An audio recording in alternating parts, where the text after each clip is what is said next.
Broadcasting Corporation of the Bahamas from Studio A. It all starts right now.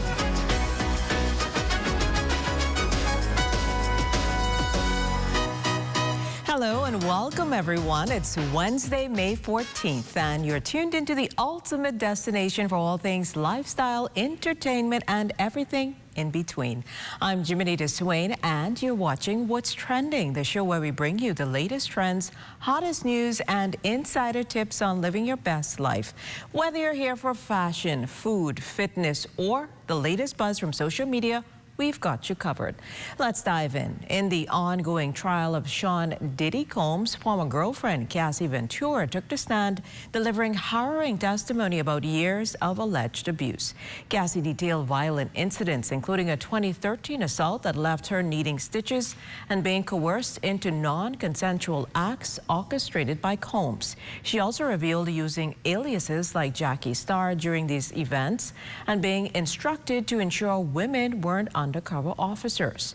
The court was shown surveillance footage and photographs corroborating her claims. Combs denies all allegations, claiming the acts were consensual.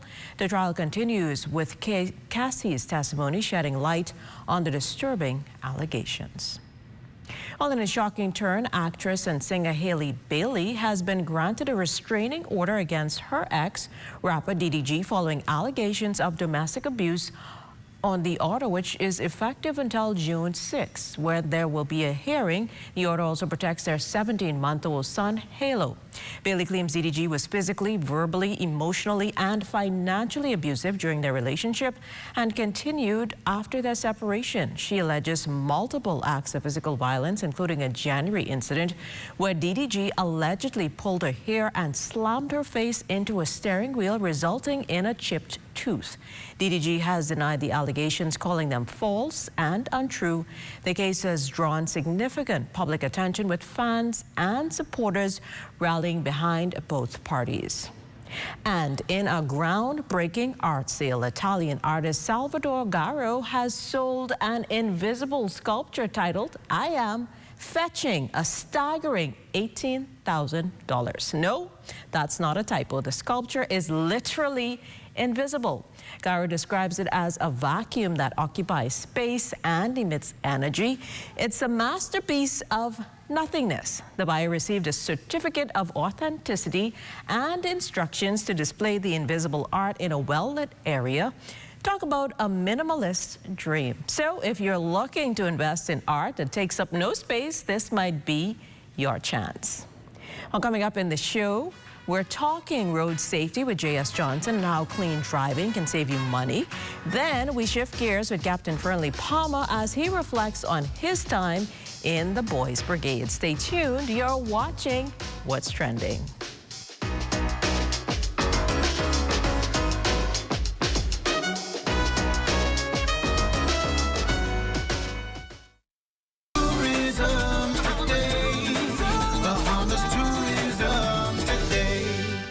Celebrating all things pineapple. General Manager of Cultural and Authentic Events for the Ministry of Tourism, Investments and Aviation, Nicola Reed-Simmons, announced this year's Pineapple Festival in Gregorytown, Eleuthera, which aims to offer a taste of the sweets and treats you know and love. So the Ministry of Tourism is hosting once again the 36th annual Pineapple Festival in beautiful Gregorytown, Eleuthera. It's going to be held June 6th and 7th. We want to encourage everyone to come on down. It's going to be a great time. There's something for everyone. The Pineapple Festival is a celebration of pineapple farming on the island of Eleuthera, and it is an opportunity for all the farmers to share their crops, and we like to encourage that. The festival, as you know, is one of tourism's signature events, and it attracts Bahamians and visitors from all walks of life. It drives incremental sales and travel to the island, and it provides an opportunity to enhance the visitor experience, and of course, everyone, they end up recommending the beautiful island, tourists and locals alike. This year's Pineapple Festival, all of the fun games that they normally have, like the pineapple eating contest, everyone looks forward to that. Of course, there are going to be bush tea demos, pineapple jam making demonstrations. At night, it comes alive, the best in entertainment, the best in Bahamian music. This particular event really focuses on the tradition of pineapple farming. There's so much to learn about that particular culture, why we do our part to assist the the local farmers on the island. It's just a fun time. We want everyone to come out and experience the island and what they have to offer, but with great music, great entertainment. I want to also let everyone know to get in for adults, it's $10, and for kids, it's $5. It's a good time. It's not a lot of money, and it's 2 days. 2 days of fun and excitement in the sun. For more tourism updates, visit Tourism Today or Bahamas.com. I'm Michael Miller, and this is Tourism Today.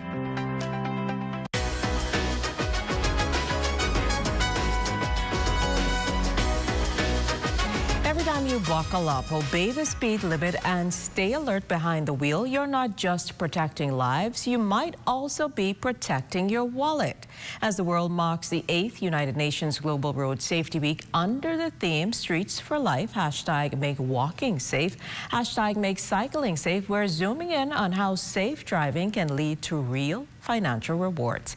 Here in studio with us are Charles Johnson, a senior manager, and Indy Johnson, marketing manager from JS Johnson Insurance Agents and Brokers, a company turning clean driving records into savings and showing us how responsibility on the road can literally pay off. Welcome to What's Trending, Charles, Indy. Great to have you here with us. Certainly a pleasure to be with you. That's awesome. So I'll start with you, Indy. Can you start by telling us a bit about JS Johnson and your role in promoting the road safety campaign? Okay, so JS Johnson has been providing, insurance coverage for a range of different areas in the Bahamas for over 100 years, since 1919. And as we've grown, we're helping the Bahamas to grow. We want to make sure that drivers are educated. They know the importance of safety, and as you said, the way that it can transition into saving money. And we do offer incentives for safe drivers at JS Johnson, and Charles can elaborate. So then, Charles, tell us what specific financial incentives does JS Johnson offer for individuals with clean driving records, since that's the benefit before the punishment. Absolutely. There are some industry standards whereby a no claims discount is offered to persons who would have drive without accidents, and it's built or designed on a scale, which means that if you were to insure your vehicle for the first time, after 1 year without a claim, you are rewarded, if it's a comprehensive policy, up to 35% discount. And that amount increases annually up to about 4 years, whereby you can earn as much as 65% discount. You will find that the premium that someone pays who have not had a claim, so if you've been insured for 5 years and you have not had a claim, the premium that you're paying is probably going to be less than 50% of what the premium would have been if you did in fact have 1 or 2 claims. So Indy, would you say that these kinds of programs actually motivate people to drive a bit more with caution in mind on the streets? I would say for those that are aware, it definitely plays a big part. But I'm happy that we have this venue to be able to put it out there to the public for those that may not be aware that driving safely definitely can have a great benefit on the back end when it comes to reducing your insurance payments. Because everybody's looking to save cost in some form or fashion, and this is definitely a wise way that you can do it, since you're on the streets every day, basically. Anyway. Yes. Gotcha. And is JS Johnson involved in any other local community or school initiatives aimed at promoting safe road use? We definitely are focused on that with regards to our social media, and we definitely focus on promoting safe driving. We have a buckle up series that we've done, driver safety, where we've done a number of videos where we talk about the importance of wearing your seatbelt, child car seats, driving at a moderate pace, using the roundabouts properly. So definitely via social media, we've been promoting the message of road safety and the importance. So Charles, can you tell us where our viewers can go to learn more about your road safety initiatives, or even just to get a quote? Well, certainly, we have several offices, head office here on Collins Avenue, and we have branch offices and sub-agents throughout the Bahamas. A phone call can get you to one of our customer service persons within seconds. And of course, we're on social media. You can certainly send your inquiries in, and we will very quickly respond to those questions that you may have. That's right. We are easily accessible. The easiest way I'd say would be to go to our website, jsjohnson.com, and you're able to just go to motor, and you get a quote, click get a quote, and you get a quote, you get a response within 48 hours. Oh, that's quick. Well, thank you so much, Indy and Charles, for joining us on What's Trending today. It's clear that companies like J.S. Johnson are doing more than just insuring drivers. They're helping to inspire safer habits and rewarding responsibility. So thanks again. Thank you. Stay tuned as we explore how making roads safer for everyone starts with awareness, accountability, and action.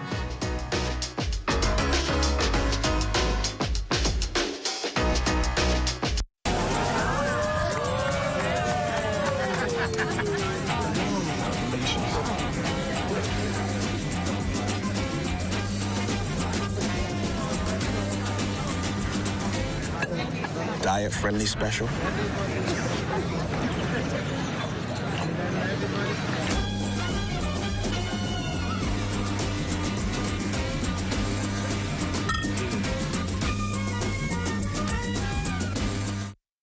We're here at the Nassau Village Community Center project, where over the past 17 months, we've hired over 20 Bahamian subcontractors to bring this beautiful project to fruition. I've been living in Nassau Village for more than 19 years, and to see a project like this bring great joy and pride to me. This state-of-the-art multi-purpose community center will serve as a crime-fighting initiative in the community. Also help with the education of our kids in this community and a hurricane shelter. Yeah, and it also shows what we as Bahamians can achieve when we work hand in hand with each other. We have the technical know-how, and we can pretty much deliver on any project here in the Bahamas or in the world. Bahamas Rundown, a Bahamian company, they prove that they believe in Bahamians. Based on the outcome of this project, I don't think they're disappointed in giving a small person an opportunity to do a job such as this. The more opportunity they get, the more opportunity we will get. If you look around and see the work done so far, it just shows what we as Bahamians can do. Your home is your sanctuary. The last thing you need to worry about is rodents. Once they enter your property, they can be tough to get out. If you're concerned about rodents, call Rent-A-Kill Initial. We offer the latest, most effective treatment for safe, fast, and long-lasting results. From prevention to elimination, our integrated approach guarantees protection. For rodent control you can trust, there's only one name in the Bahamas: Rent-A-Kill Initial.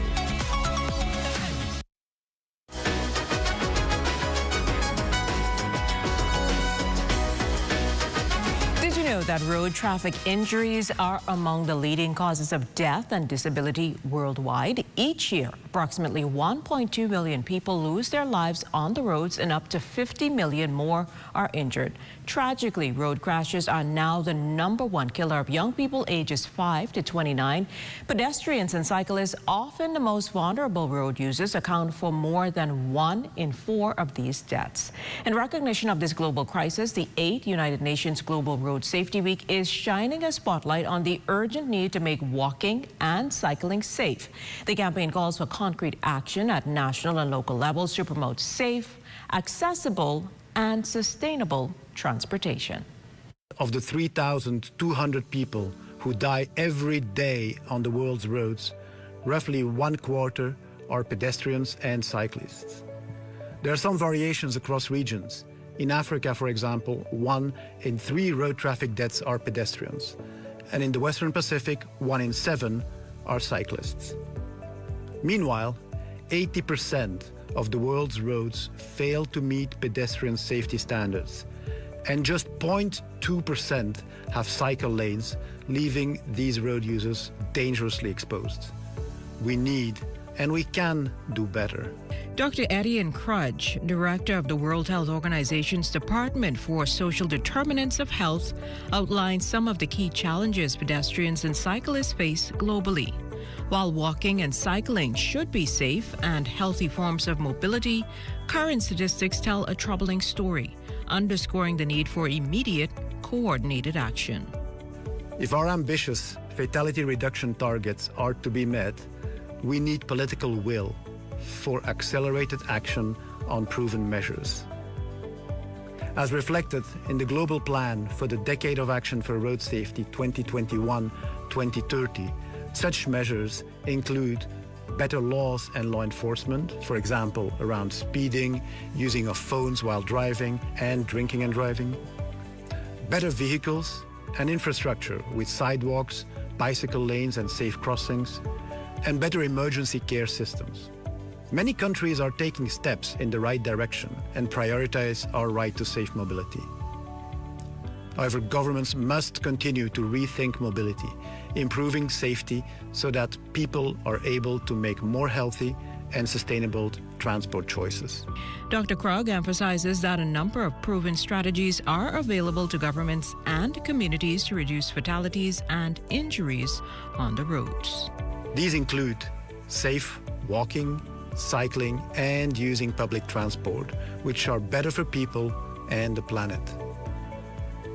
These modes can help to reduce the burden of diseases like cancer and diabetes, improve our mental health, boost access to jobs and education, and help fight climate change. We need commitment and action from leaders and governments that match the scale and urgency of the ongoing crisis.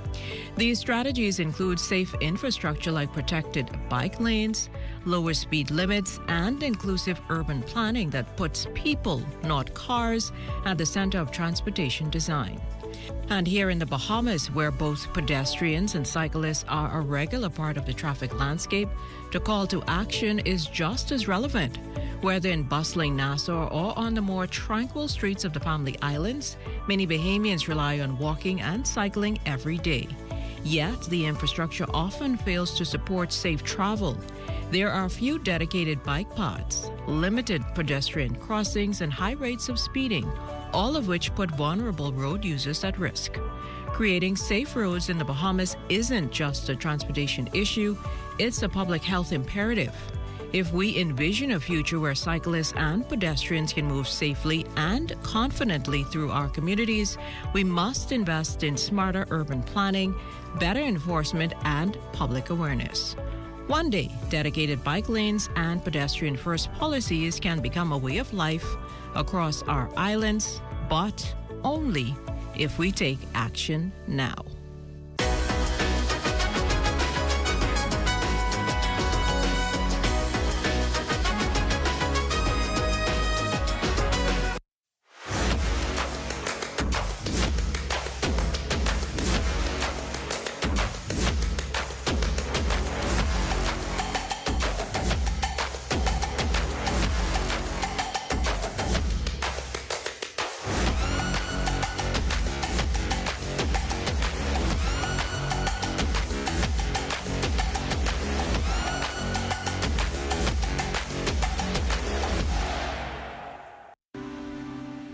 Mailboat service is a critical service to the islands of the Bahamas. Certainly, Andros has always been there and dear to us. That's where we're born and raised. And so we play a crucial role in advancing the growth and development of Andros. Customers want service and they want consistency. From the start, that's been our commitment. We work to sail on time every time. Our customers have come now to expect this from us. And one of the biggest challenges we've had was finding adequate funding. SPDC from the very start has been a lifesaver. My advice to young people, if you have a vision, a passion, an idea, go for it. Don't give up. It's not easy. If it was, everybody would be doing it. Be consistent and you'll get there.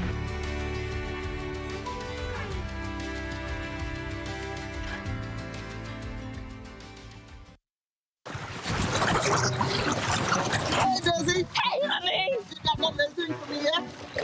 Can I tell you why I get no money? At least not yet. I get my money. Managers. Oh, and say, I done upload it. Hello, Miss Daisy. Your check is ready. Thanks. I come for that little thing. You got it? Money managers, responsible lenders for responsible people. Tired of looking at the same old kitchen? Step 1. Our talented recommended designer Mark crafts a custom design just for you. Step 2. Once your design is ready, CBS Bahamas makes ordering effortless. Your dream kitchen is within reach. Step 3, our recommended installers bring your vision to life, ensuring every detail is perfectly in place. Sit back and relax as your dream space becomes a reality. Visit cbsbahamas.com and start bringing your home improvement dreams to life today. Well, many know Captain Fernley Palmer for his national contributions. Perhaps his greatest impact has been through youth mentorship. As the founding captain of the 14th Nassau Company of the Boys Brigade, he helped mold generations of Bahamian men into leaders. Now, you're the oldest living captain of the Boys Brigade in the Bahamas. What inspired you to start that journey back in 1958? There was a Mr. Robert Aiken who came from London, for the Boys Brigade. And he got in contact with the later in Talmadge Sands, the Zion Baptist Church on Conner East and Shirley. And they was looking for a captain, but I was not involved in the first half dozen young men who was involved in the church activities at that time. But I was a partly member of the first Nassau Company, the Wesley.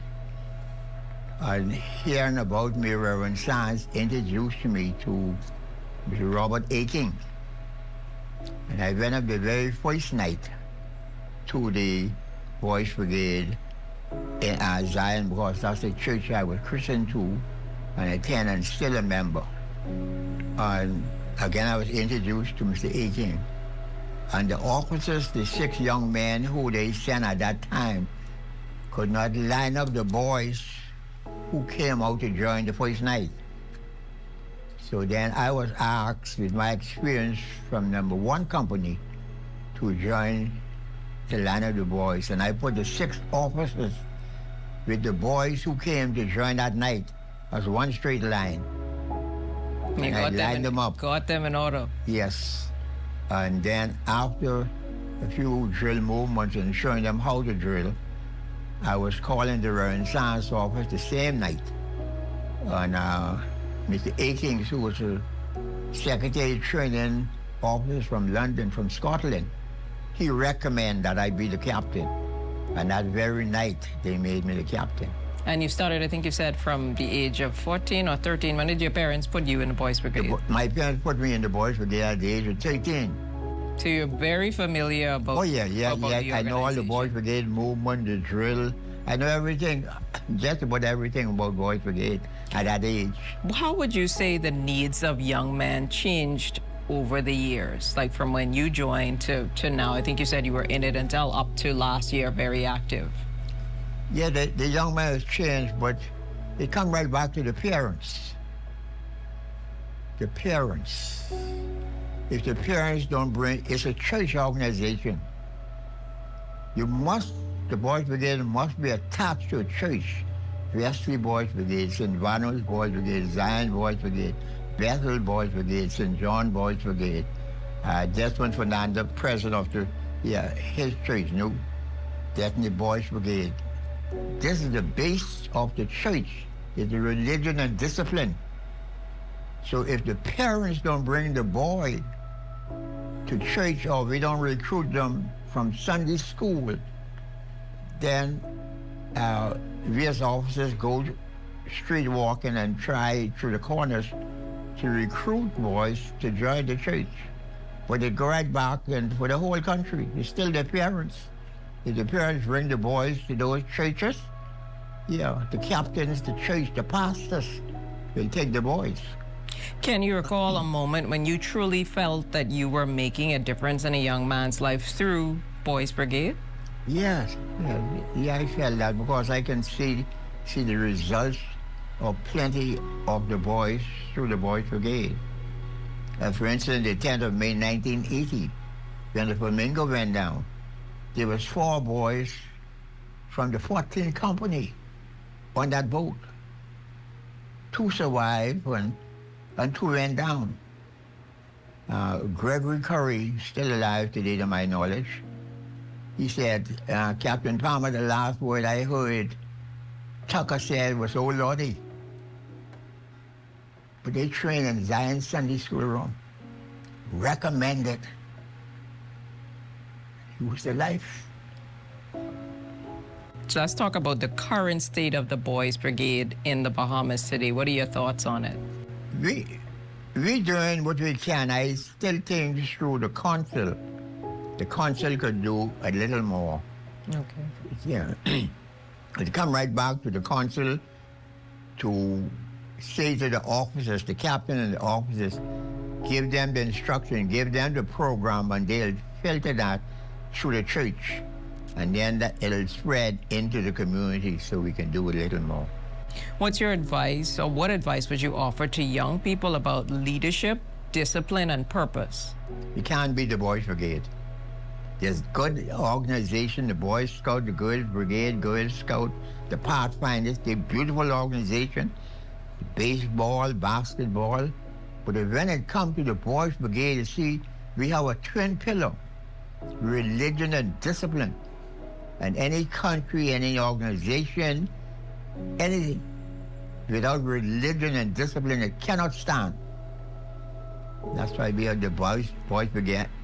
Boys Brigade may be one, but we stand out there on religion and discipline.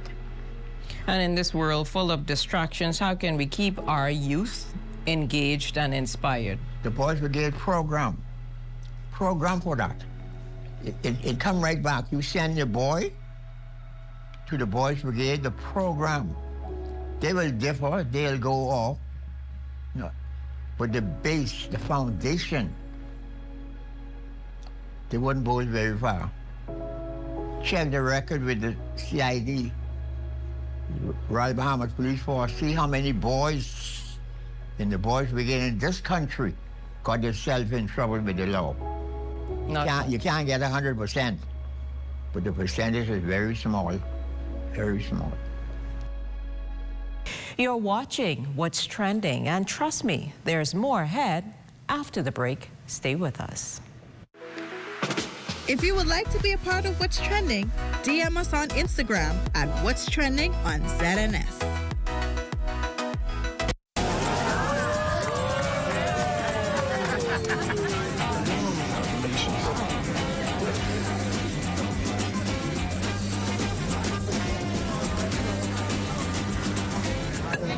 Diet-friendly special.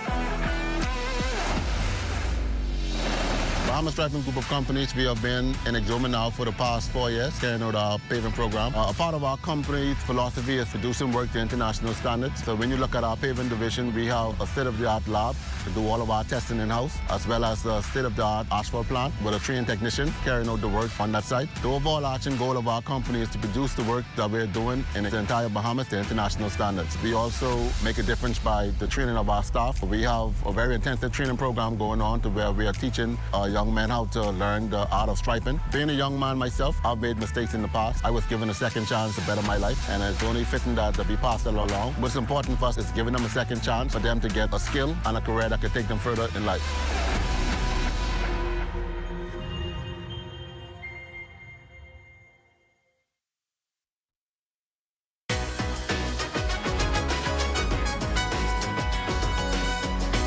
And that's how we wrap another trending day. Thanks for hanging out with us here on What's Trending. Now, What's Trending will not air on Thursday, May 15, due to the ZNS Network's coverage of the redevelopment of the Grand Lucayan in Grand Bahama, beginning at 1:30. We'll be back on Monday at 6 p.m. with more headlines, highlights, and heat. But before we go, we here at What's Trending want to thank Kyson Miller for your great work. Can you come up? You jumped in with enthusiasm, kept things moving behind the scenes, and brought real value to the team. And interns like you make a difference, and we saw it. So we want to say thank you for working with us here on What's Trending, and it definitely was a pleasure. Wishing you the best on wherever you go in your next move. Thanks so much. Until then, stay curious and most of all, stay connected.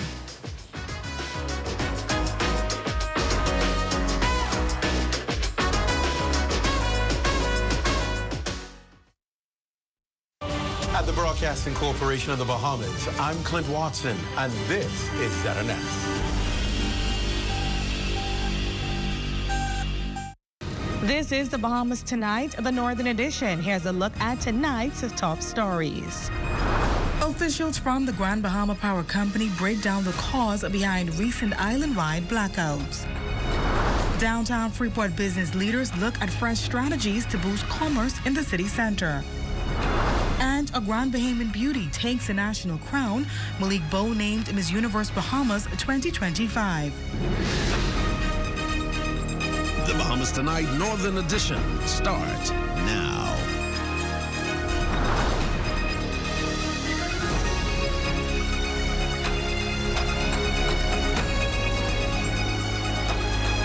Welcome to the Bahamas Tonight, the Northern Edition. I'm Jolanda Thompson-Everest. Thanks so much for tuning in. A generation shortfall occurring with the Grand Bahama Power Company this past Friday, leaving many residents concerned with the possibility of load shedding returning as the summer months roll in. But today, the Grand Bahama Power Company offers an explanation into what transpired over the weekend. Our Shane Stubbs spoke with the energy transformation leader and filed this report.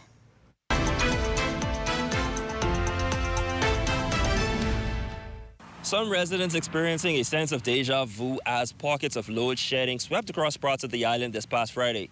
But while concerns of a repeat of last summer's widespread summer blackouts are beginning to surface, Energy Transformation lead Nielsen Beneby is easing those fears, saying that this weekend's power outages was simply due to a temporary generation shortfall and not a long-term issue. Friday in the early evening, we had a lightning strike that hit one of our transmission lines. That constrained our ability to transmit energy across the grid, and consequently we lost two of our large generating units. Late Friday evening, we were able to return one of those units to service, but that was the cause of us having to do load sharing Friday evening into the early hours of the night. By Saturday, Beneby says crews were able to restore Unit 32, which aided in their generation capacity to meet the demand for the island. So the disruptions on Saturday night were far less than those on Friday night, and into Sunday there was no load sharing that occurred. But while the outages posed as an inconvenience, Beneby says there was a silver lining in comparison to previous times. In previous years, we might have suffered a blackout as a result of lightning. When the lightning struck the transmission line, because of the protection systems we have in place, that isolated that line. We were able to keep a continuity of supply even in that lightning event. So we are very proud of that, and we will continue to just ensure that these protection systems work. Current capital maintenance is ongoing with some of the GBPC's generating units to ensure readiness for the summer demand. While challenges will always loom, Beneby says there is no major cause for concern, but should the need arise, proper communication will be relayed to the public. We just continue to work through our maintenance program to make sure units are available, and if we do realize that we are in a tight generation position, then we have the ability to source additional generation. There's nothing that we can foresee right now that will hinder our ability to supply the energy needs of the island. For the Bahamas Tonight, the Northern Edition, I'm Shane Stubbs. Well, the Downtown Freeport Business Association has shifted into gear, focused on introducing more activities and attracting more bodies to the area. While they do that, though, there are also concerns stakeholders hope to see addressed. Cleopatra Murphy has more. Its purpose is to advocate for businesses in the downtown area, while also undertaking new initiatives to promote the continued revival of the once popular shopping hub. As one of its first initiatives, board members of the Downtown Freeport Business Association were accompanied on a walkabout by officials from the Grand Bahama Port Authority, Chamber of Commerce, and Minister for Grand Bahama, the Honorable Ginger Moxie, Thursday, in what GBPA Chief Investment Officer Derek Newbold says is a show of support for the body's vision. We're walking around, just sort of taking nice talk of progress, seeing how downtown has actually progressed, but also taking note of some of the challenges and some of the issues downtown, and then collectively coming together to see how best we can address those issues. One of the primary concerns of those businesses, as officials visited door to door, is safety and expanded police presence, something Ware says police are committed to.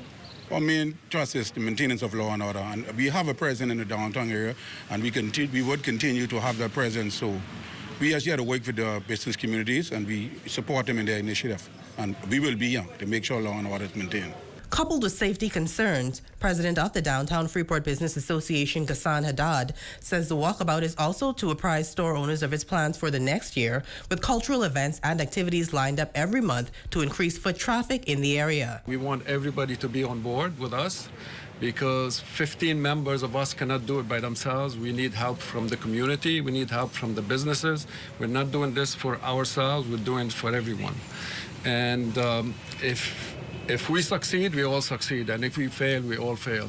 Moxie says her ministry will be working hand in hand with the association to achieve its goals, while GBPA Director Rupert Hayward extended his full backing, as he says small and medium-sized businesses are the lifeblood of the economy. A lot has been happening, but we know that so much more will happen. And so, all hands on deck. And the Ministry for Grand Bahama is collaborating with the Downtown Freeport Business Association to ensure that downtown stays alive. It's great to see all of these wonderful people coming together to breathe life back into the next iteration of Grand Bahama's regeneration and rejuvenation. For the Bahamas Tonight, the Northern Edition, I'm Cleopatra Murphy. In news from Belize on Grand Bahama, officers attached to the anti-gang and firearm unit are busy searching for Sheldon Shannon Dawn Bethel, alias Shelly of 279 Jackfish Street, Carroll Beach. Police need to question him in connection with possession of an unlicensed firearm and of dangerous drugs with intent to supply. Bethel, 19, stands 5 feet 9 inches tall, weighs 150 pounds, slim build and light brown complexion. He wears his black hair in a dreadlocked style. If you spot him, approach with extreme caution, as he is considered to be armed and dangerous. Dial police emergency at 911, National Crime Prevention Office at 302-8430 or 1, Crime Stoppers at 352-1919, 350-3106 or 9, and Family Islanders can dial 300-8476.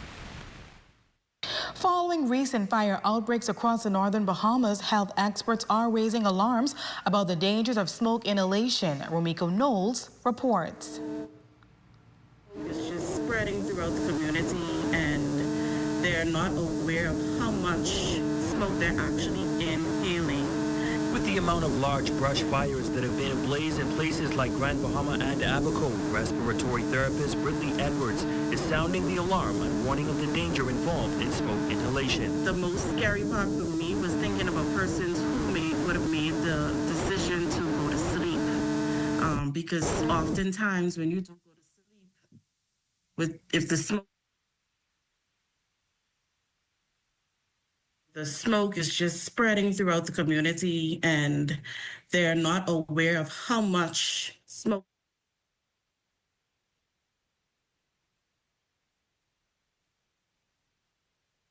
Then it's a break, right? And then bring it back, right?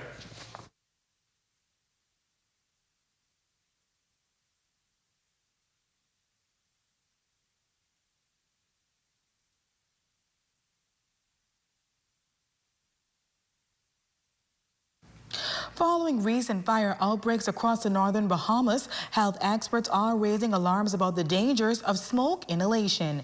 Romiko Knowles reports. The smoke is just spreading throughout the community, and they're not aware of how much smoke they're actually inhaling.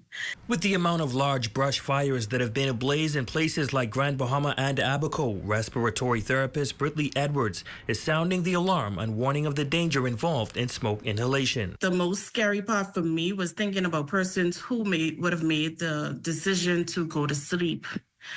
Because oftentimes when you do go to sleep, if the smoke inhalation is really so severe, God forbid, you may not even wake up. chest tightness, coughing, mucus production, headaches, and sweating are all common symptoms associated with smoke inhalation or carbon monoxide poisoning. These symptoms can be experienced within the first 12 hours of exposure and can sneak up on you if not carefully monitored, according to Edwards. It comes in through the nostrils, the nasal cavity, goes throughout the lungs, and that air is also, absorbed through the blood. And that toxic bloodstream is now getting to all of your organs because your heart is always beating, supposed to be pure oxygenized blood, and that can go to the brain. If you're experiencing these symptoms and choose not to go into an urgent care center, the respiratory specialist shares other methods you can take. Salt air is perfect for the lungs. And so that's why I recommended very, very early on just getting out to the beach, getting to that fresh area, that atmosphere. Make it a fun day with the family and just do some deep breathing. Additionally, there is also a home remedy that she recommends. Steaming, boiling some hot water, putting it into a bowl. You can add lemon, eucalyptus oil, or even just, a little small teaspoon of Vicks Vapor Rub, mix it in the water and get a towel. You'll put that over your head and you'll steam.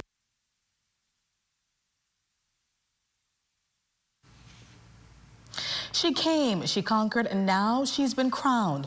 Grand Bahama's very own Malik Bow has officially been crowned Miss Universe Bahamas 2025 following a spectacular grand finale held Sunday night in the nation's capital. The newly crowned queen will go on to represent the Bahamas on the international stage at the upcoming 74th Miss Universe 2025 pageant set to take place in Thailand later this year. I can probably imagine it feels absolutely amazing. It feels like everything that I've been working towards, all the hard work, all the long sleepless nights, all the stress, everything definitely picked up. And I'm really excited for the opportunity to get to go to Thailand, to represent the Bahamas, and to just do my best to also go out into the community and do more work with the younger kids. But it wasn't just a victory for Malik. Fellow Grand Bahamian Beyonce Forbes proudly walked away as first runner-up, solidifying Grand Bahama's undeniable presence and power in this year's national competition. The Minister for Grand Bahama took to social media to extend heartfelt congratulations to both women, praising them for their grace, elegance, and poise, and noting that they've made the entire island and nation extremely proud. Two young women, one island, and a moment in history Grand Bahama will never forget. And still to come. The Grand Bahama Resilience Center celebrates 5 years of service with its annual Angel Mixer, honoring those who helped shape its journey.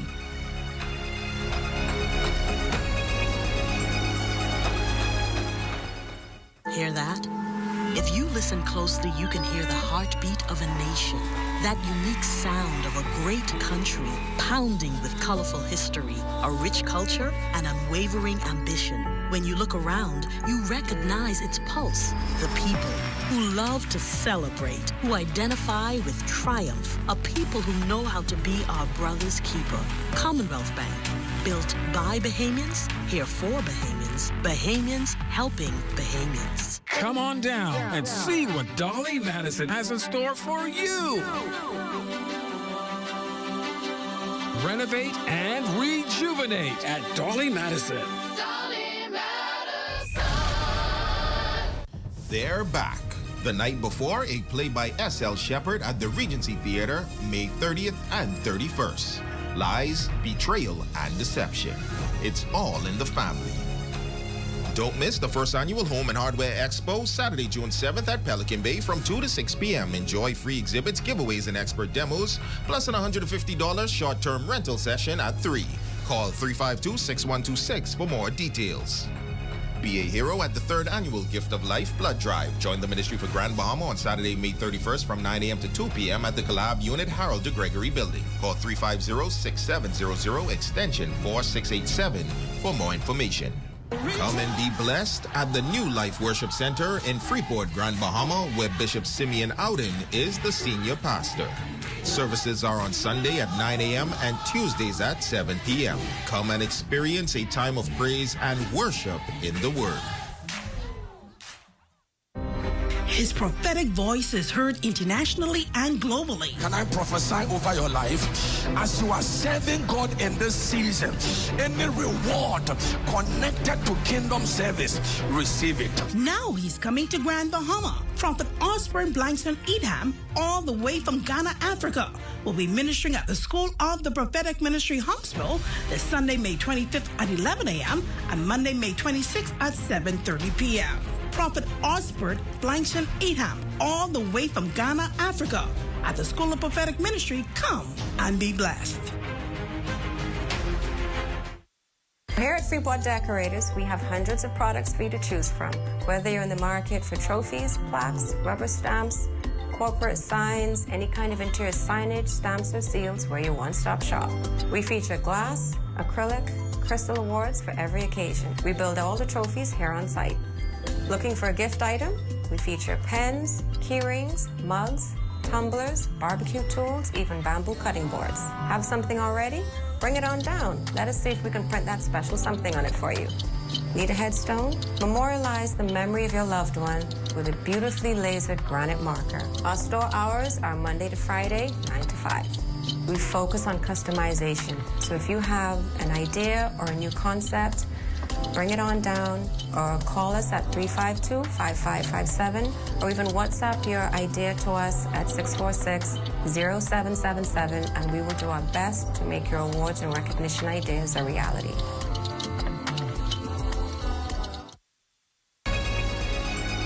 Your number one team in the North. Only the sun covers the Bahamas better. Welcome back. A special black tie affair donned the Pelican Bay Hotel as the Grand Bahama Resilience Center hosted its 5th annual Angel Mixer, honoring those who have made significant contribution to the center's growth. Our Matthew Martinborough shares more details in this report. Proudly sported sharp 3-piece suits and elegantly flared dresses crowded the Pelican Bay Hotel as the Grand Bahama Resilience Center hosts its 5th annual Angel Mixer. The event aims to celebrate the many figures who have made significant and consistent contributions to the center's growth and its reach, continuing to aid in the mental health struggles of Grand Bahamians since its inception. Mistress of Ceremonies for the night and a sponsor of the center, Karen Ferguson Bain, took time to acknowledge the near 20 honorees, extending a heartfelt thank you to them. You are all angels in your own right, and please never forget it. So sometimes we know that you have to hide your wings underneath your jackets, or for the ladies, underneath your dresses or your blouses. But remember, whenever you have to expand those wings, make sure that you're covering persons in love and in unity. Special guest keynote speaker for the affair was First Lady of the Bahamas, Anne-Marie Davis, as she professed the pride she has for the center since she first toured the endeavor in 2019. Here I am still with you, making sure that things go well. And I'm so proud to see that it is still powering on, I must say. The First Lady adds the center cannot do it alone, inviting those on the outside to make an effort and contributions to the center in any appropriate capacity. People that we know on the outside, we can convince them and tell them about the significant impact that they can have on the lives of people in need. And by promoting the empathy and the support within the community, once they understand that we are building a community and that their contribution matters and that we have to build communities because that is what our nation is about. For the Bahamas Tonight, the Northern Edition, I'm Matthew Martinborough. The upper level of Hugh Campbell Primary School recently showcasing their creative and scientific abilities during their science fair. The students worked hard over the Easter break, carefully crafting solar systems, volcanoes, simple pull machines, and seed germination projects. As the future begins to revolve around science and technology, Vice Principal Diana Harvey and 5th grade coordinator Jonica Coakley says the students showed a keen understanding of the task at hand. We want children to be confident in their creation and be able to talk and express themselves about it. We also want to foster critical thinking and scientific inquiry. Everything right now is technology and STEM, and so we want students to know that, okay, you can do a project and, persons can appreciate it and you can talk about it and love what you do. I was very pleased with what came in. I was certainly surprised the day that it was due. I was greeted with a room full of beautiful projects. It was excellent. The students were extremely excited about their projects. 6th grader Imari Knowles and 4th grader Taylor Carey shares on the fun parts of creating their projects. In order to erupt, it has to put food coloring and vinegar so that when the vinegar collides with the baking powder, it explodes. My project is about seed germination, and we have steps for you to grow your own seeds, and we have questions on the side. I learned that you can make your own seeds by just soil, water, sunlight, and a little bit of love. It is now time for your Health is Wealth Monday tip.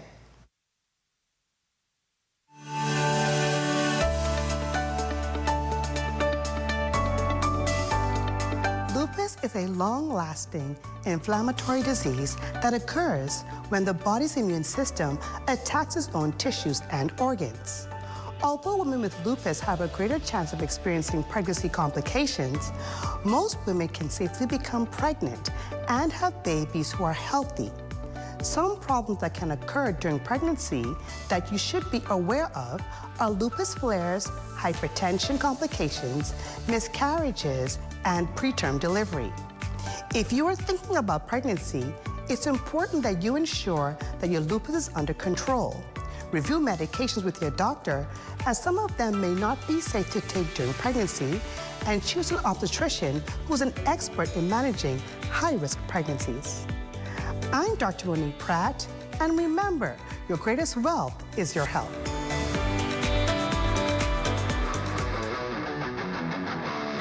And now to look at stories making news. Jay, what's happening in sports? What's happening in sports? We're headed to the West for the basic basketball and 8-mile run invitational tournament, Yolanda.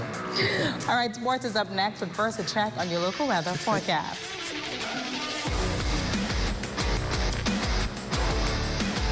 Tonight's weather forecast is brought to you by Royal Star Assurance. 'Cause it's so beautiful.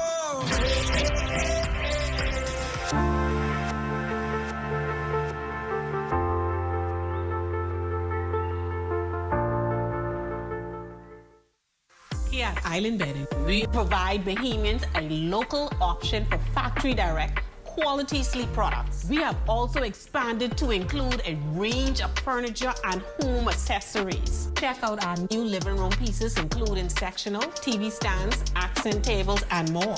Come on down to Island Bedding and feast your eyes on prices you have to see to believe. Located at number 5 Queens Highway, across from Caribbean Veterinarian. Journey to a serene oasis. Relax. Rejuvenate.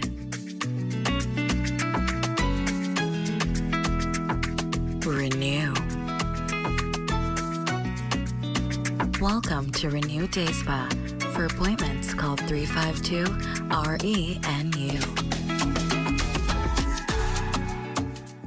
This June 15th, get ready for a powerful night of praise and celebration as the Broadcasting Corporation of the Bahamas, in partnership with New Life Worship Center, presents a musical concert honoring 10 fathers and celebrating ZNS 89 years of excellence. It's a moment of music, memories, and legacy. More information to follow. Stay tuned.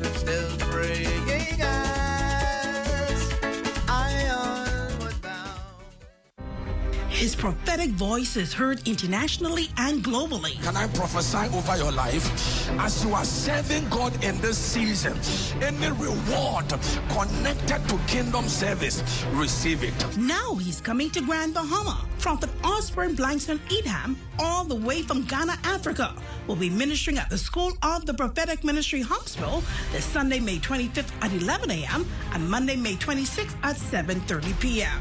Prophet Osborne Blankson Edham, all the way from Ghana, Africa, at the School of Prophetic Ministry. Come and be blessed. Join us for City in Motion, your inside look at the people, progress, and possibilities shaping the city of Freeport.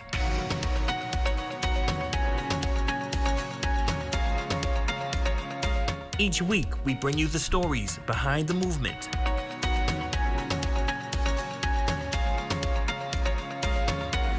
Highlighting how the Grand Bahama Port Authority is leading with purpose. Our desire is to connect Bahamians with the opportunities that's right in front of them. This is City in Motion. What's up, y'all? It's your boy, Super P, the entertainer from TCI. I'm stopping by to tell you about the second annual Come Go With Me Best of the Best Music Festival happening in the Turks and Caicos Islands on June 7th, 2025 at the Grace Bay Marketplace. If you haven't as yet, get your tickets, get your flights, and meet me in Turks and Caicos Islands because this is about to be a real big movie. Let's go to Turks and Caicos.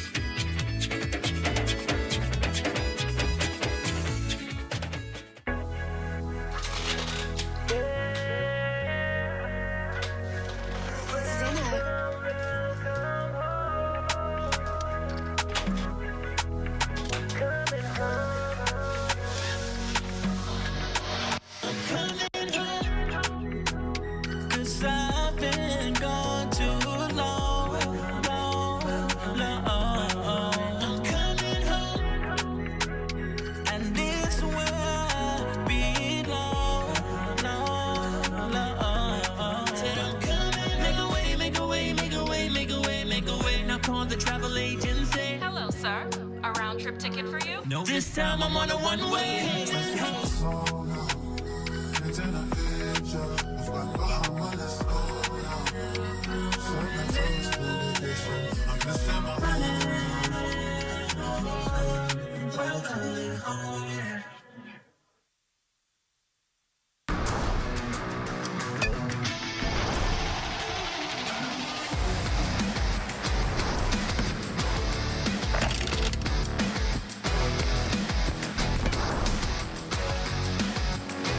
Good evening, ladies and gents. I'm Jay Philippe, and welcome to Sports Top and Sports Basic Basketball Memorial Basketball Tournament, wrapped up on the weekend at the 8 Mile Rock Gymnasium. It was the first international tournament put on by Coach Gary McIntosh and his team since the 8 Mile Rock Gymnasium was renovated. There's a lot of talent here in 8 Mile Rock, and a lot of talent have come through basic basketball. You know, I sit and I talk to many young people that is doing very good, you know, in basic basketball. This is the first of many. And the coach, DR, I know him very well, and we're going to continue building on this. They learn different styles of plays. They learn different styles of competition. It's more competitive. They learn, you know, just learning how to find that grit, find that grind, and just pushing themselves to be better players. A tournament as such with bringing in foreign teams, it shows our locals competition elsewhere. Next in sports, Grand Bahamian baseball prospect Danny Grant wrapped up his senior year in high school playing at Tallulah Falls in Georgia, signed to now play his college ball at Southern Georgia State College on a baseball scholarship. Grant won the Legacy Award for breaking and establishing new school records in batting, stolen bases, and runs scored. He was also the Region 8A Georgia Player of the Year during his junior year. And finally in sports, caught some Grand Bahama Little League Baseball Championships on the weekend. In 10U played Bahama Rock Red Sox defeated MSC Shippers 14-9 to lead that series 1-0. And in 12U action, the Silver Line Builders got the win against the Tigers 18-7 to win that series in a sweep. Ladies and gents, that's your quick check on sports. Your Facebook friend of the day is next. I'm Jay Philippe. As always, be blessed.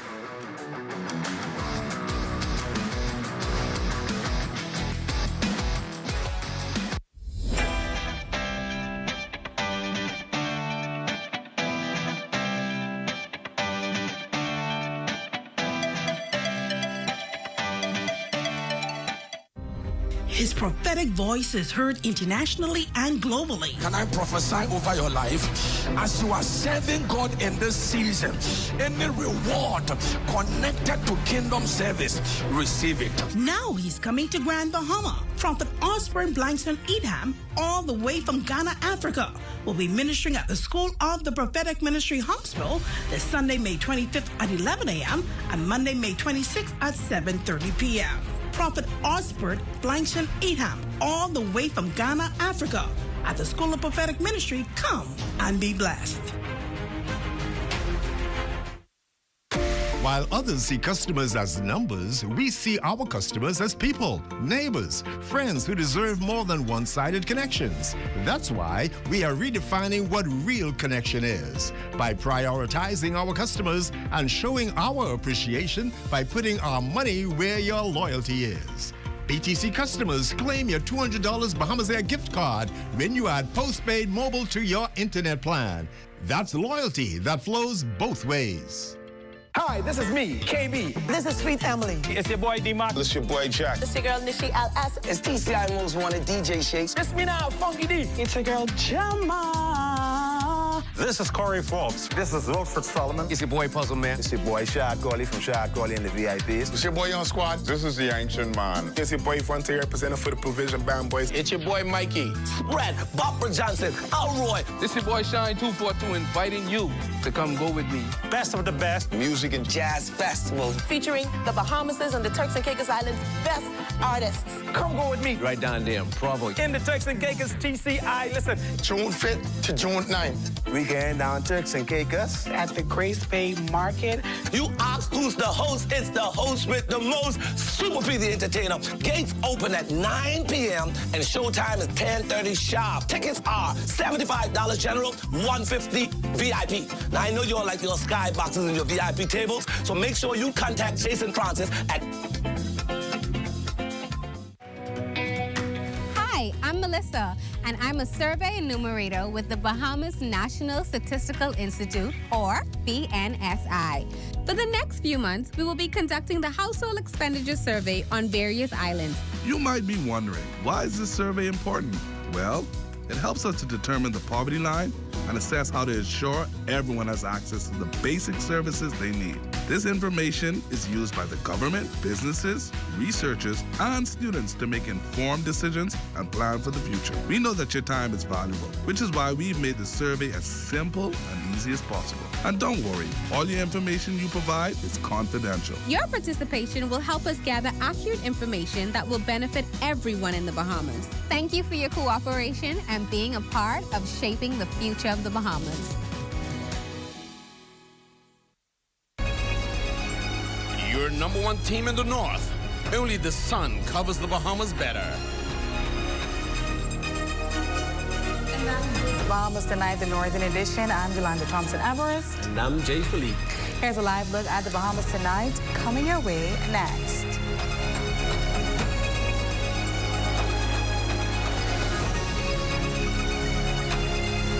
ZNS News is brought to you by the new BTC. Fiber is here. Faster, stronger, more reliable. Together, we are unstoppable. Switch today. Coming up in the Bahamas tonight, all's not well on the labor front, and there's every indication this could impact how things shape up for the upcoming Labor Day parade. We have the details of what's behind the tension.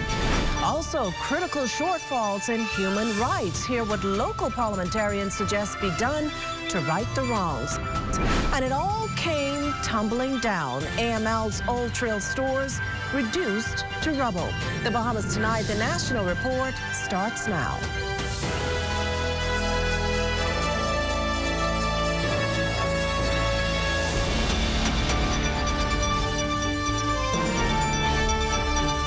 Good evening, everyone, and welcome to the Bahamas Tonight. Labor unions, political parties, and other organizations. The Labor Day Parade, traditionally a big deal here in the Bahamas, but this year's June 6th event is expected to look a bit different, and it has everything to do with a leading trade union raising alarm over unresolved labor disputes and the government's alleged inaction. Our West Alex Forbes starts us off tonight.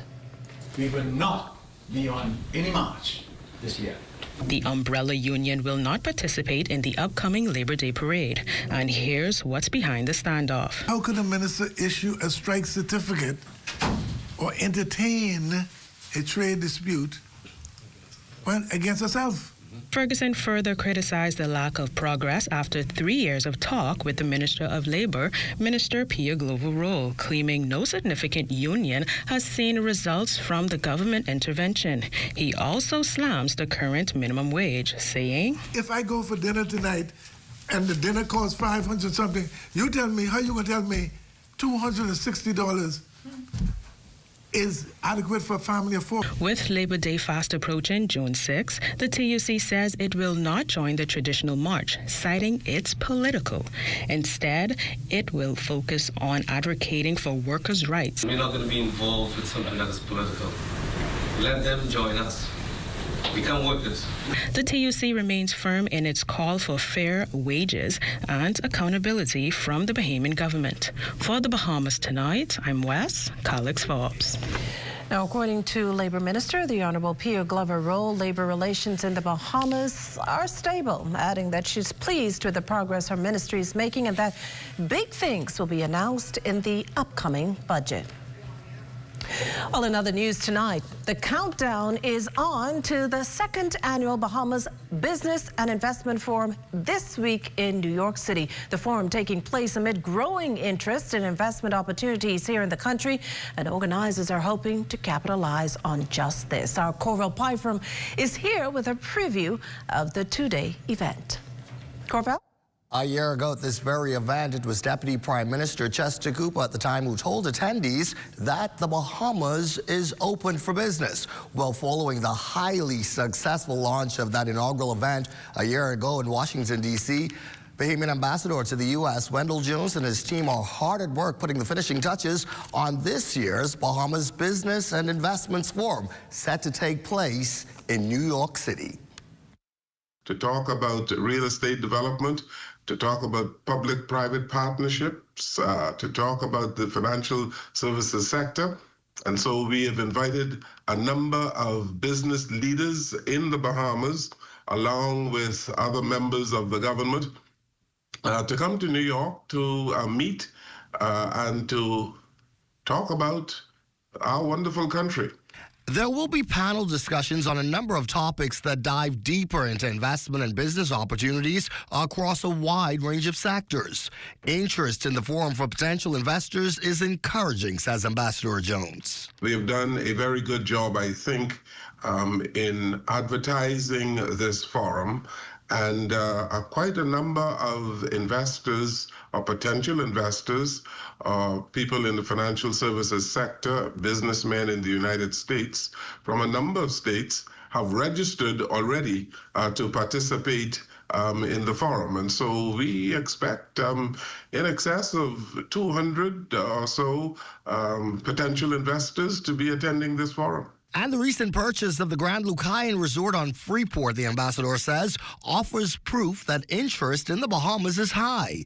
He hopes to build off that momentum at this week's forum. The Bahamas is hot right now in the international community in terms of tourism, and we believe that the climate exists for foreign direct investment. Again, that forum gets underway this coming Thursday. Prime Minister Davis is expected to deliver the keynote address. Reporting live, I'm Corvell Pyfrom. Back to you in studio. Well, thanks, Corvell. Now, we can tell you that full coverage of the forum's opening ceremony will be carried live on the ZNS News Network. Well, back here at home, the government's polishing off its 2025-2026 budget with the Prime Minister and Minister of Finance to present the communication in the House of Assembly on Wednesday. Now, while the details of that proposed fiscal plan has remained a closely guarded secret, Director of Communications Latre Ramming has told the media it will include a lot of firsts. Economic Affairs Minister, Senator the Honorable Michael Alcides, however, revealed a little bit more. He will share some information on the financial performance of the government over the past year. He will give an update on how far we have come in terms of our medium-term plan to correct the public finances. And then he will give some forecasts on what we expect to happen over the coming year. Also in this presentation will be a report card, so to speak, on how we have performed against what we projected last year. And so I think, the public will be informed that, we are roughly on target with our projections. And he will give some update on some new initiatives that the government is doing. And as well, new incentives, new, goodies, like we like to call it in budget talk. But basically, he will give an update on how we performed, how we're projecting performance for the upcoming year. Well, again, the budget communication takes place in the House of Assembly this Wednesday. Well, after 5 months of meeting nearly every week, the Parliamentary Human Rights Committee is sharing its initial findings with the public. Felicity Darville has all the details in this next report. The Parliamentary Human Rights Committee is prioritizing the establishment of the Commission and Secretariat from the Protection Against Violence Act. They plan to address public misinformation surrounding CEDAW, the Convention on the Elimination of All Forms of Discrimination Against Women. Senator Michael Barnett Ellis said that of priority for the committee is accessibility and mobility for people with disabilities, providing health care access for vulnerable groups, and increasing Family Island inclusion. We will strive to be bold in our commitment and clear in our mission. The work of this committee must reflect the diversity of our people and the equality of their worth, no matter what island they call home. Minister Pia Glover-Roll adds that they will be addressing severe staff shortages in providing social services. There is a severe shortage of trained human resources across our social services landscape. In response, the committee will recommend key interventions to support recruitment and training of additional social workers and crisis specialists to manage the growing demand for family support and intervention services. The committee is also reviewing existing legislation, including the Ombudsman Act, the Protection and Care of Older Persons Bill, and the Education Act. They're also advising the implementation of a national identity card.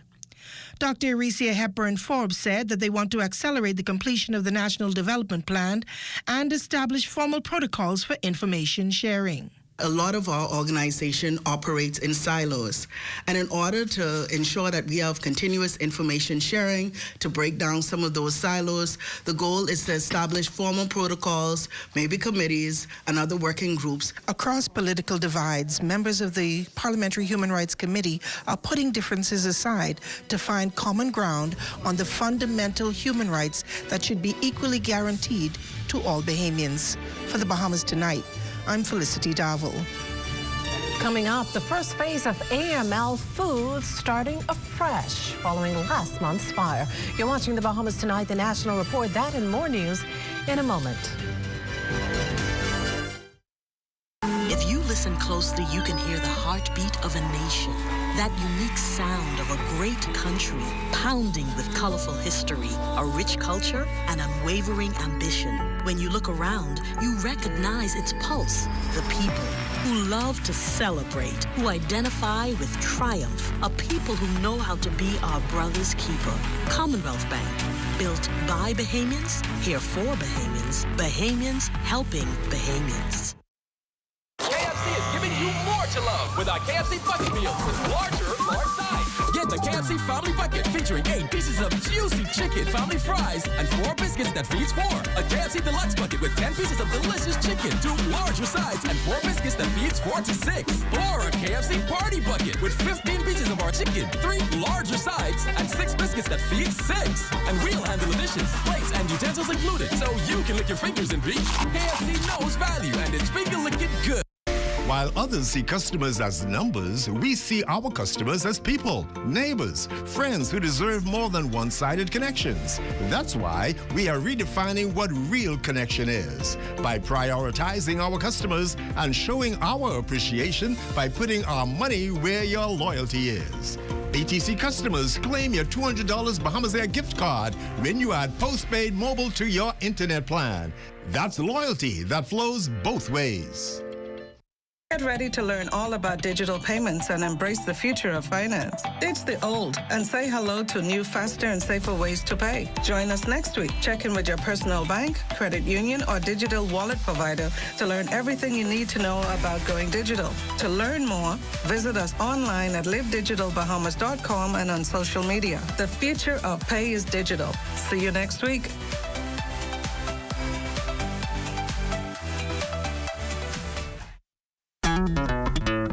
Throughout our lifetime, we must all make decisions. No matter how we choose, the right one just needs to be made.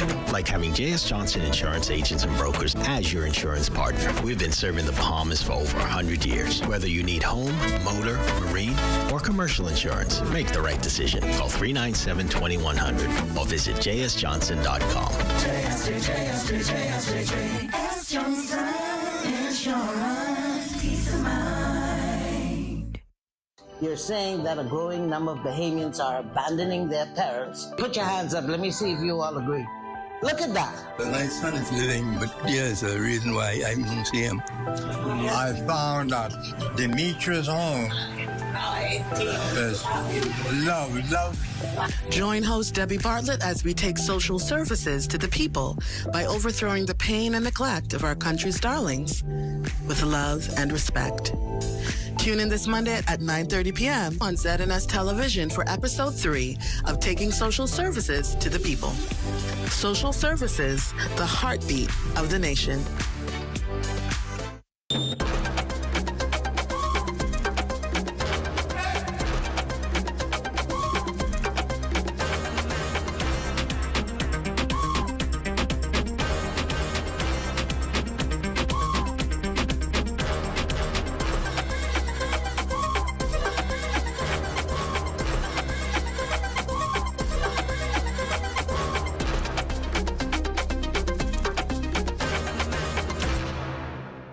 Portion of the news is brought to you by Bahamas Striping Group of Companies, where safety is first.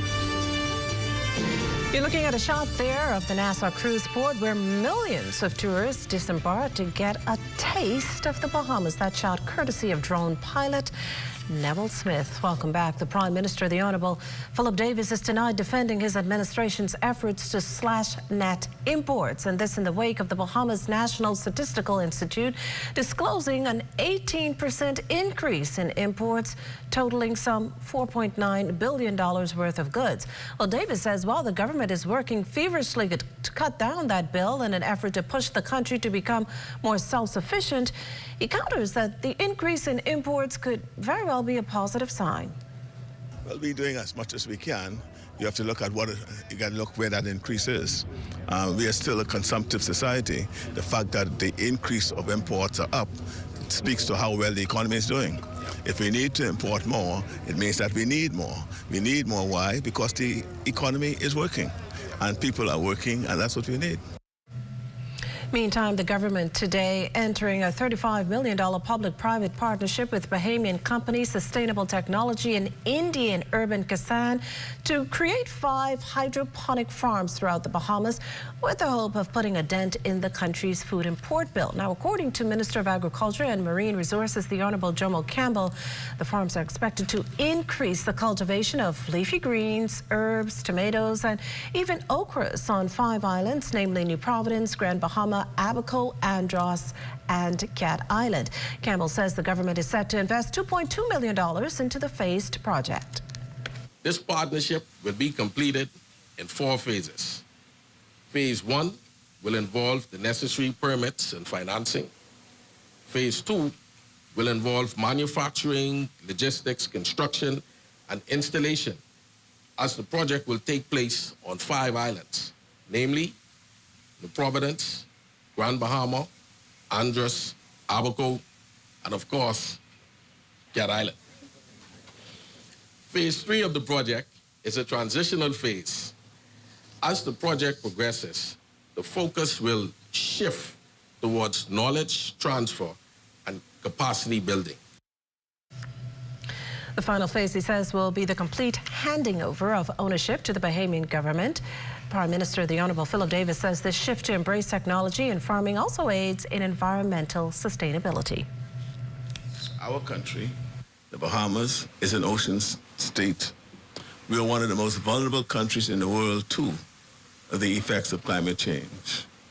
And so has been our effort to ensure that we lead the way by embracing technology and innovation that will ensure that our carbon footprint is lessened in the world and around the world. And so again, this initiative lessens our carbon footprint. I was surprised to learn over the last couple of years what impact farming has on our climate because of the manner in which we farm, because of the products used in farming, like pesticides. Well, 6 weeks after a massive fire tore through the Solomons and Cartwright stores, as well as a nearby complex housing several government offices, those stores began coming down today. The first phase of demolition exercises getting underway at the East-West Highway side just this morning. Parts of the 80,000 square feet complex that once housed the 2 Abaco Markets Limited stores now just a pile of tangled metal. These exercises are expected to go on for several weeks. The cause of that April 14th blaze, meantime, is still unknown. Stay with us on The Beat is after the break. You buy full call Smart Pass, the smart way to pay at the pump.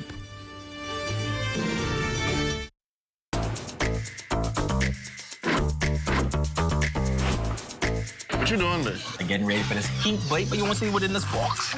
The ghost pepper chicken sandwich, boy. Get an apple pie, fries, and ghost pepper chicken wing. See it? You look at me? Four. Yeah, boy. Try our new ghost pepper chicken box today. Available for a limited time only. Love that chicken from Popeyes. We're here at the Nassau Village Community Center project, where over the past 17 months, we've hired over 20 Bahamian subcontractors to bring this beautiful project to fruition. I've been living in Nassau Village for more than 19 years, and to see a project like this bring great joy and pride to me. This state-of-the-art multi-purpose community center will serve as a crime-fighting initiative in the community. Also help with the education of our kids in this community and a hurricane shelter. Yeah, and it also shows what we as Bahamians can achieve when we work hand in hand with each other. We have the technical know-how, and we can pretty much deliver on any project here in the Bahamas or in the world. Bahamas Rundown, a Bahamian company, they prove that they believe in Bahamians. Based on the outcome of this project, I don't think they're disappointed in giving a small person an opportunity to do a job such as this. The more opportunity they get, the more opportunity we will get. If you look around and see the work done so far, it just shows what we as Bahamians can do. Are you straight? Bro, I ain't getting no service. I can't make no calls. I can't post nothing on my stories. I don't get it. Wait, you on a live? Shad, come, let's fix that. Come. This one needs saving. Pour them over, please. Say less. Sign up today. Enjoy 5 gigs on us with select prepaid plans when you port your number to Alive, or 3 months free Alive fiber services when you port your landline. Hi, I'm Melissa, and I'm a survey enumerator with the Bahamas National Statistical Institute, or BNSI. For the next few months, we will be conducting the Household Expenditure Survey on various islands. You might be wondering, why is this survey important?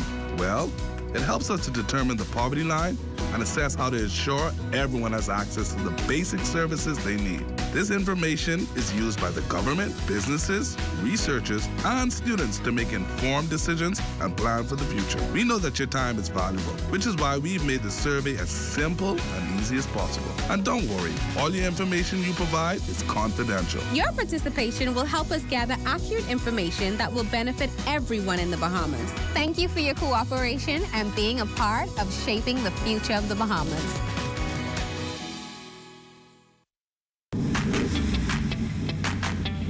Introducing the Focal Smart Pass app that helps you to fuel up faster.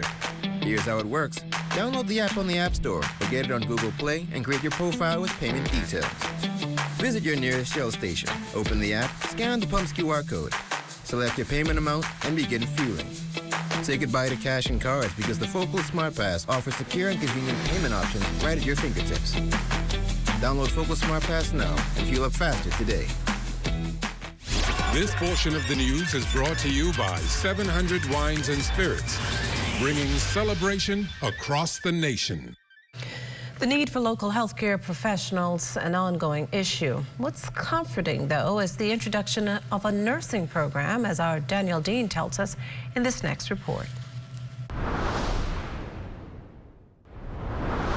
The Bahamas Baptist University and College has raised the bar. As of Monday, May 26th, enrollees can earn an Associate of Science degree in Health Sciences with a certificate in licensed practical nursing. This a long-awaited bridge program that gives these students the ability to enter the registered nurse program and finish in 3 years instead of 4.5. The Bachelor of Pharmacy, a 2+2 professional program that prepares our students to become homegrown pharmacists that will lead in medication preparation and regulation in this country. Awaiting NACOB and the Consul approvals are an additional first for this nation. Professor Dr. Teresa Adderley-Smith, president of BBUC, a healthcare professional and registered nurse herself, proudly announcing that a number of students will receive government scholarships and a stipend. Today, the Jane Street campus hosted guests of religious, healthcare, and political affiliations, including Health Minister, the Honorable Dr. Michael Darville. Today's official launch of our licensed practical nursing program, our associate degree in informatics, and our bachelor's degree in pharmacy, all here at Baptist University College, is both historic and strategic. Historic because this is the time that the country needs tertiary institution to partner with the Ministry of Health. Strategic because it comes at a time when human resources complements in the country is facing significant shortage at both our clinics and hospitals. Referencing complaints about the healthcare industry outsourcing from other countries, Darville added it's nearly impossible not to when Bahamian nurses are also outsourced by other countries. It's a matter of keeping up with the healthcare demand in the country.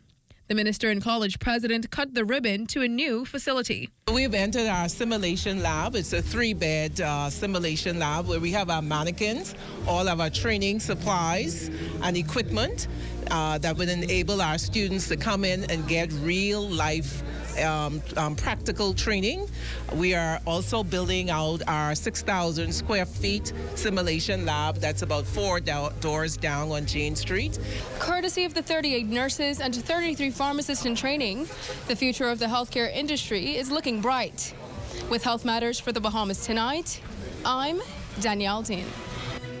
Well, thanks, Danielle. We're now going to toss it over to LaDon and Marlena for a sneak peek of Access Now. Well, Makusla, we didn't get to get all glammed up for the cancer ball this Saturday, but we're told that it was quite a hit, right, Marlena? Yeah, I've seen some of the pictures online. Absolutely amazing. It wasn't us this year, but I think we're going to get the theme nice and early next year. We can show them. We can put in our orders now for our dresses and stuff. We will do our homework. Yes, be very proactive about it. Stay with us. The National Report is back after the break.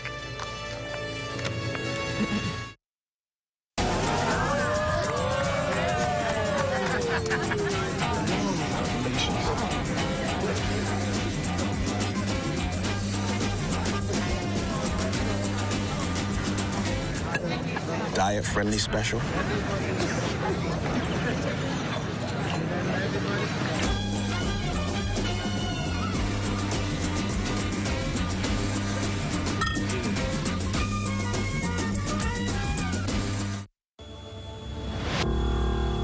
all in this boat together. It takes a team to do it. It doesn't take one person or 3 people, 5 people.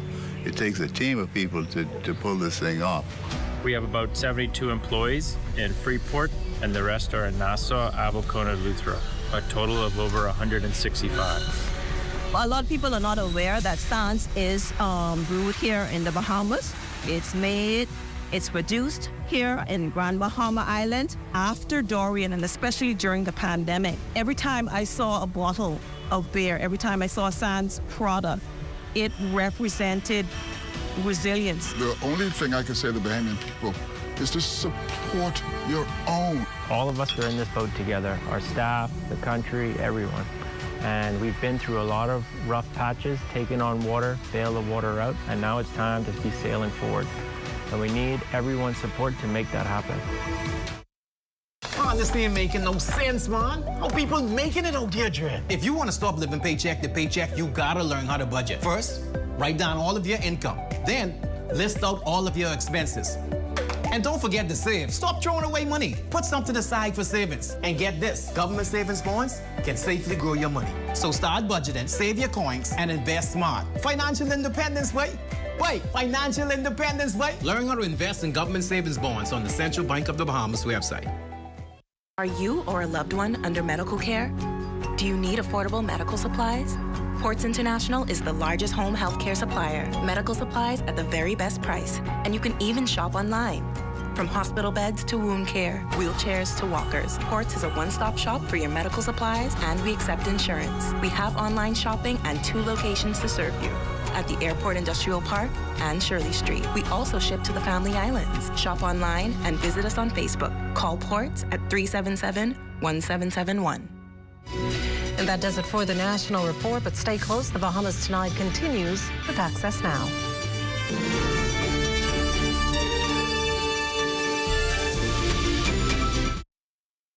As a professional graphic artist, I work from anywhere in the world.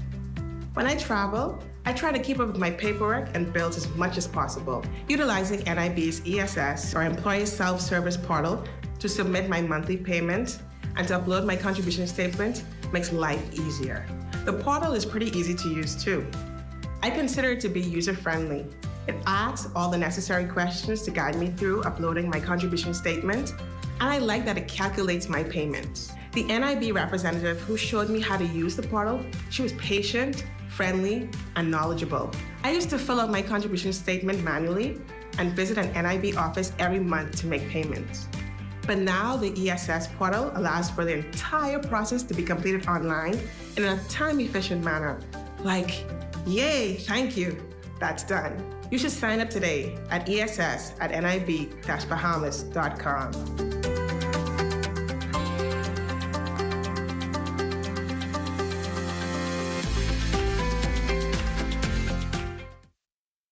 You're saying that a growing number of Bahamians are abandoning their parents. Put your hands up. Let me see if you all agree. Look at that. My son is living, but there's a reason why I don't see him. I found that Demetrius' home is love. Join host Debbie Bartlett as we take social services to the people by overthrowing the pain and neglect of our country's darlings with love and respect. Tune in this Monday at 9:30 p.m. on ZNS Television for Episode 3 of Taking Social Services to the People. Social services, the heartbeat of the nation.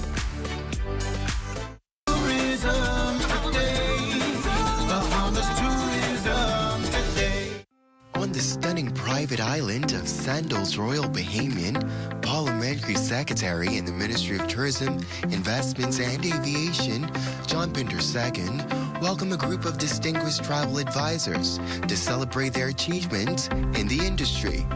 Pinder expressed his heartfelt appreciation for the key roles they play in promoting the Bahamas' 16-island destination to travelers from around the world. Well, we're here at Sandals Royal Bahamian Island, which is truly a unique experience that Sandals gets to offer. It's Travel Advisory Day. We're out here at a Travel Advisors Luncheon. I was lucky enough to be able to welcome our guests. The Travel Advisors are some of our closest partners when it comes to tourism in the Bahamas. They have the passion to connect with our friends from abroad and tell them we're best to come for vacation and have that memorable experience. So as you could see behind me, you do see the beautiful waters, but you also see the travel advisors enjoying a beautiful lunch on our beautiful beaches. They get to experience what they tell their clients to come experience, and it's really special. But we appreciate their passion for travel, and as I tell them, it's always better in the Bahamas. I'd like to say a special thank you to all the travel advisors and all those in the industry that tell our friends where in the Bahamas to go, because we have so many island destinations and everyone's a little bit different and everyone is special.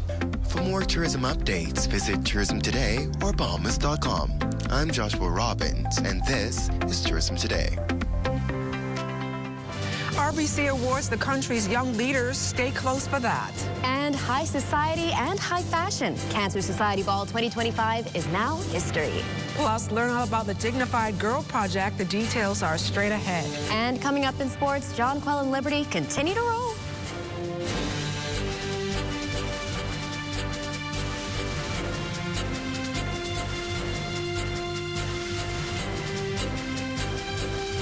The Bahamas Tonight Access Now starts now. Good evening, everyone. I'm LaDawn Davis. And I'm Marlena Leonard. Welcome to the Bahamas Tonight Access Now. Well, the Bahamas Tonight now is headed to the Big Apple 2 whole days of broadcast. Marlena? I'm so excited. I can't wait. I'm already almost packed. I'm not fully packed, but we're almost there. I can't wait. I'm tripling on my words. I'm excited as well. But Times Square will see us soon. But just before we get there, let's dive right into the news, shall we? The Royal Bank of Canada celebrating the achievements of students who participated in its Young Leaders Program. An awards ceremony held today at the National Training Agency on Gladstone Road. Here's Fern Carey. Students from 6 public and private schools here in New Providence awarded for their hard work in creating projects aimed at promoting a sustainable future for the Bahamas. The projects come as a result of the students' participation in RBC's Young Leaders Program, an initiative designed to empower students to become change makers in their communities. Well, RBC Young Leaders is just an amazing program. It is the flagship, actually, of RBC's Youth Development Program that allows us to demonstrate our commitment to the next generation of young leaders here, not only in the Caribbean, but also here in the Bahamas. RBC held an awards ceremony at the National Training Agency Monday to present the top 3 schools with prize money to bring their projects to life within their school or community. St. John's College students edged out the competition to secure the top spot and $15,000 to implement their water purification system project.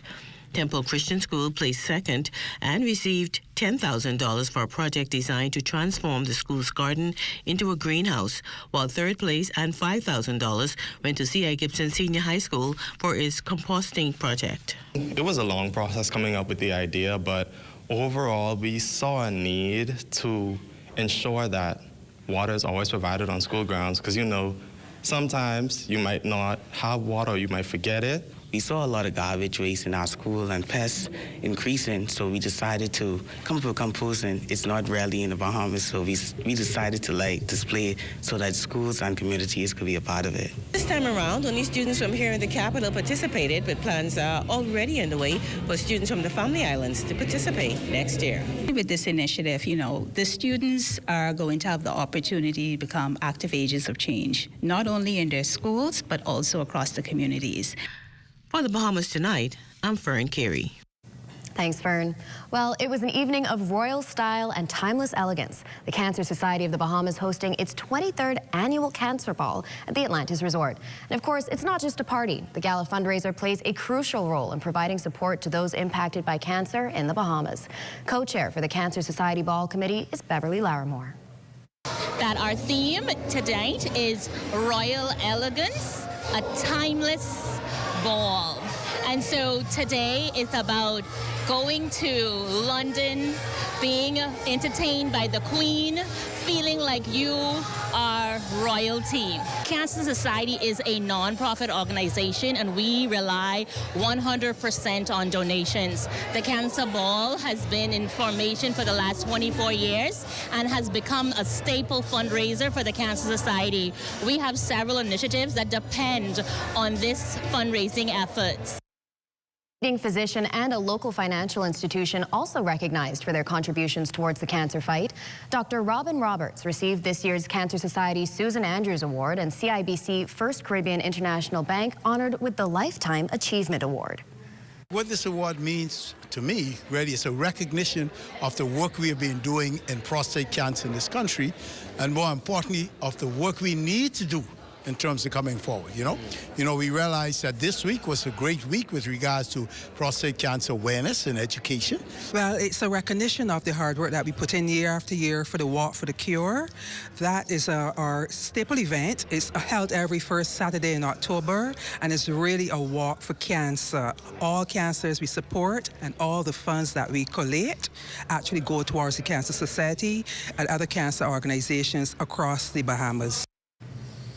Well, the Dignified Girl Project is on a mission to empower young girls yet again. The nonprofit organization promoting menstrual health for young girls hosted its 7th annual My Period, My Pride seminar today at the Fox Hill Community Center. Some 16 schools have been invited to attend the event. Senior volunteer Ryan Ramming talked about some of the accomplishments of the project over the past 7 years. The distribution of free sanitary napkin dispensers in about 16 schools. We've raised over $50,000 in our efforts. In addition to this, we have been able to distribute roughly 64,000 units of hygiene products throughout the country. And we are very grateful for all those sponsors and community partners who have been able to allow us to make these accomplishments. The seminar aims to increase self-perception and equip young girls with the tools to access resources and to understand and manage their hygiene. Ramming says, coupled with a dynamic list of speakers, boys were also added to the mix to promote gender equity. We will have a range of speakers. For instance, we have a pediatrician who will discuss the concept of understanding puberty from a biological perspective. In addition to this, we will have a gynecologist discussing pain management and common reproductive health concerns. We even have a financial coach coming to discuss with the participants about the importance of managing your finances. We have one of our volunteers speaking to building and maintaining self-esteem, which is incredibly important. And lastly, we're going to have a guidance counselor who's also one of our volunteers to discuss period product options for young women. Well, the Bahamas Tonight Access Now is back with much more after the break. So stay. While others see customers as numbers, we see our customers as people, neighbors, friends who deserve more than one-sided connections. That's why we are redefining what real connection is by prioritizing our customers and showing our appreciation by putting our money where your loyalty is. BTC customers, claim your $200 Bahamas Air gift card when you add postpaid mobile to your internet plan. That's loyalty that flows both ways. Hi, I'm Melissa, and I'm a survey enumerator with the Bahamas National Statistical Institute, or BNSI. For the next few months, we will be conducting the Household Expenditure Survey on various islands. You might be wondering, why is this survey important? Well, it helps us to determine the poverty line and assess how to ensure everyone has access to the basic services they need. This information is used by the government, businesses, researchers, and students to make informed decisions and plan for the future. We know that your time is valuable, which is why we've made the survey as simple and easy as possible. And don't worry, all your information you provide is confidential. Your participation will help us gather accurate information that will benefit everyone in the Bahamas. Thank you for your cooperation and being a part of shaping the future of the Bahamas.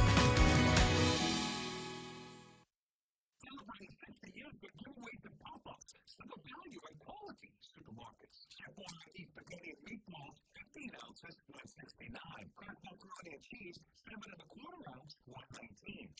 Festival oil, 40 ounces, $5.49. Kellogg's Family Pack cereals assorted 24 ounces, $5.99. Sweet strawberries, 1 pound, $4.99. Whole chicken wings, $1.69 per pound. Dominican quality and community since 1965. Simple value and quality supermarket. What? You don't know what TDC is? Tourism Development Corporation? You mean the Ministry of Tourism? No, that ain't the same thing, but the Tourism Development Corporation helps in developing grow behemoth businesses in the tourism industry. You hear what they say, boy? Well, yeah, develop and grow. You don't know what all the things they do? What does do? Hey, check the website, boy. Start your journey to ownership of our #1 industry today. Log on to tdcbahamas.com.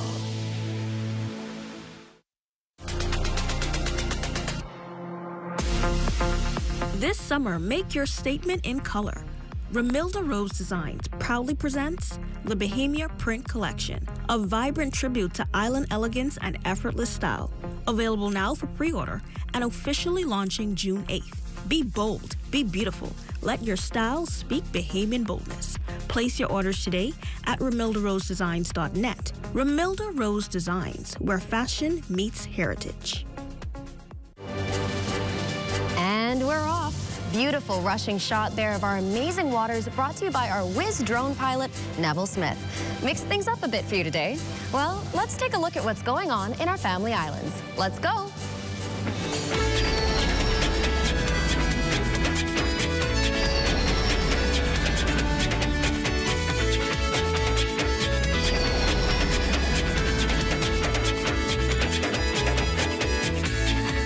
Agriculture and Marine Science Institute, or BAMSI, as we say, has marked a major milestone in its mission, which is to build national capacity and transform key industries. BAMSI recently held its 2025 graduation ceremony under the theme, Pursue Your Purpose, Fulfill Your Passion. More than 290 people graduated representing islands across this country. Congratulations to all of them from our team here at Access Now. Malena? Yes, congratulations. Well, let's take a look at what's coming up in sports. And Jonquil Jones and the Liberty continue to roll. Details of that story and more coming up in sports. Did you know you could send a local bank transfer to a $1 wallet? It's the same as sending a transfer to an account at another local bank. Simply use the wallet's 12-digit top-up address as the account number, savings as the account type, Central Bank of the Bahamas as the bank, and $1 as the branch with branch code or transit number 12,000. Don't use urgent or priority delivery. Transfers to $1 wallets are processed through the Bahamas Automated Clearinghouse Network within 1 business day.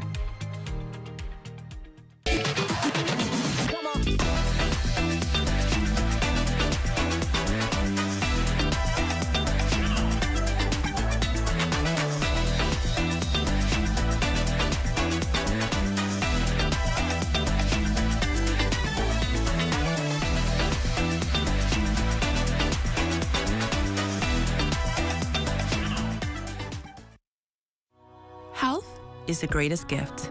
That's where we come in. Bahamas Medical and Surgical Supplies is a premier distributor of medical equipment, as well as medical and surgical consumables. Our engineers are always on hand, providing top care service that saves lives. We carry a wide selection of over-the-counter and prescription items, IV fluids, and other injections. Our products are state-of-the-art, and our entire team stays on top of cutting-edge technology. With more than 2 decades of dedicated service, Bahamas Medical and Surgical Supplies continues to be a trendsetter and innovator in healthcare. We have set ourselves apart by truly caring for our customers. We understand the intricacies of healthcare, and we produce spectacular results. We cherish our partnerships and nurture our friendships as we continue on our quest to help everyone maintain that wonderful gift of good health. Find us on 95th Terrace, Centerville, and now located in the Lucaya Shopping Center of Freeport, Grand Bahama.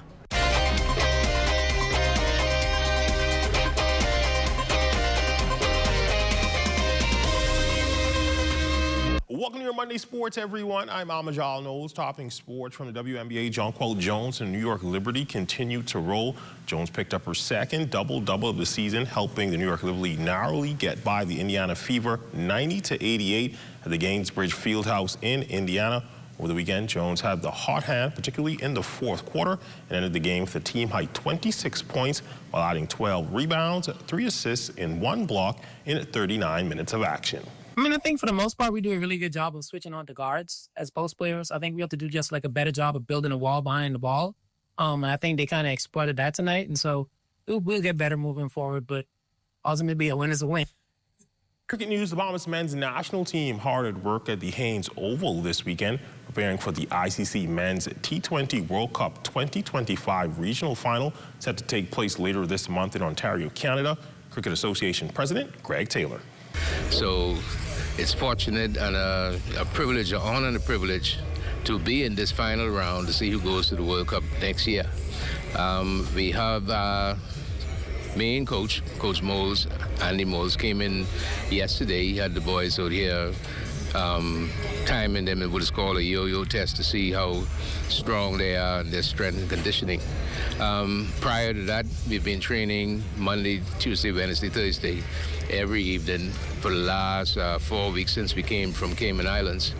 We're looking forward to doing well, even though we're playing against top teams like Canada, Bermuda, and Cayman Islands. It's a 4-country tournament, so we're trying to steal that last spot for the World Cup. Over to the Diamond, the Bahamas 16U Pony baseball team wrapped up play at the Pony 16U Regional Championships in Ecuador over the weekend. The team would finish with a 1-3 record over the 4-day tournament. They would open up with a tough 9-zip loss to Puerto Rico before bouncing back with a 15-zip win over Costa Rica.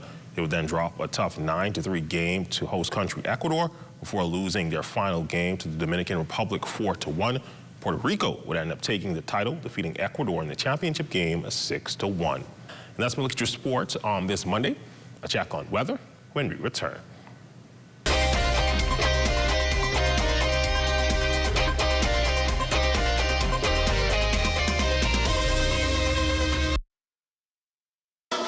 Your business and communication with parents, students, and staff in seconds with a live business bulk SMS messaging. This is the perfect tool to keep you connected and easily send important updates, event reminders, and emergency alerts. Keep your campus informed and connected with bulk SMS messaging from a live business. The right choice for fast, reliable communication. For more information, contact the experts.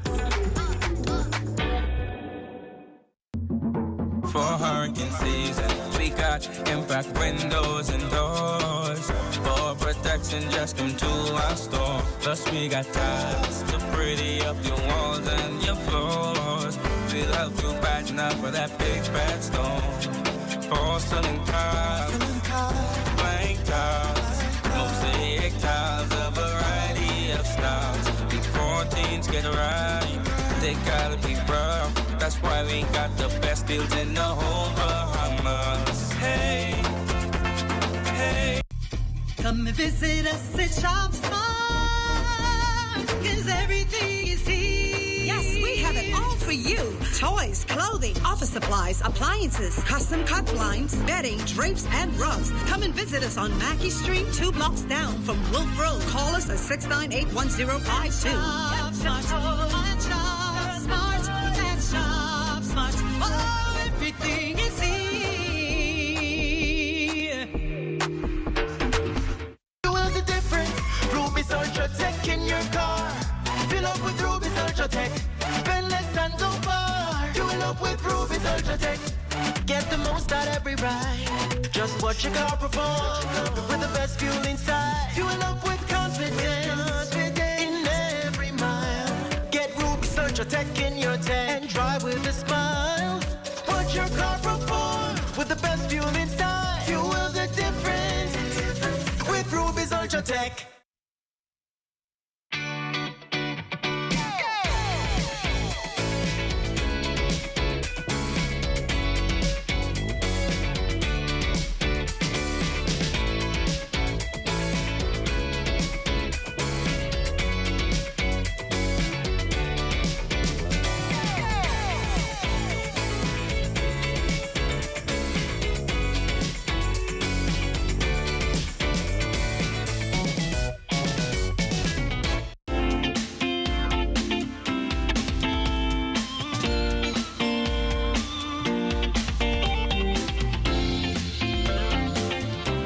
It's time for your Access Weather Forecast and our live weather radar showing some showers and thunderstorms just to the northwest of North Andros. Have another pocket just to the north of Grand Bahama there. And as we head closer to the weekend, these showers will become more scattered, so you'll have to keep those rain gears handy over the weekend. And your boating forecast tonight is brought to you by Live Business, where we bulk up your business. Now for the northwest and central islands, right through the middle of the week, those winds are going to be southeast at 10 to 50 knots. Wave heights 2 to 4 feet. The high tide, well, that will take place at 8:07 tonight. Another high tide at 8:26 tomorrow morning. And for the southeast Bahamas through the middle of the week, southeast winds as well, but slightly stronger at 12 to 18 knots. The wave height 3 to 6 feet. So we're asking small craft in the southeast Bahamas to exercise caution right through Wednesday. That's going to do it for your boating forecast. It's time now for your international temperatures, and they're brought to you by Royal Star Assurance.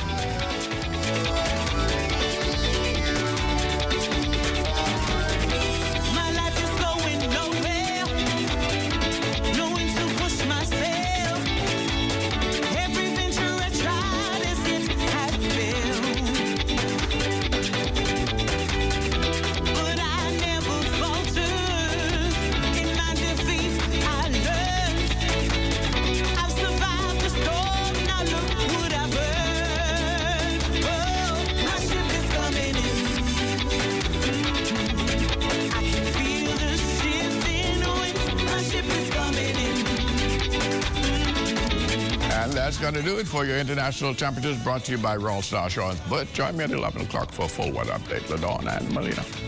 Thanks a lot, Basil. 2 more days for New York, Melina, and you know, I can't wait. I can't wait either. It's almost time. Access now in the Big Apple. Excitement is building, but for now, let's turn things over to Matea Cunningham with Let's Talk Socials. Hi, everyone. What a joy it is to be back in the social media instructor's seat.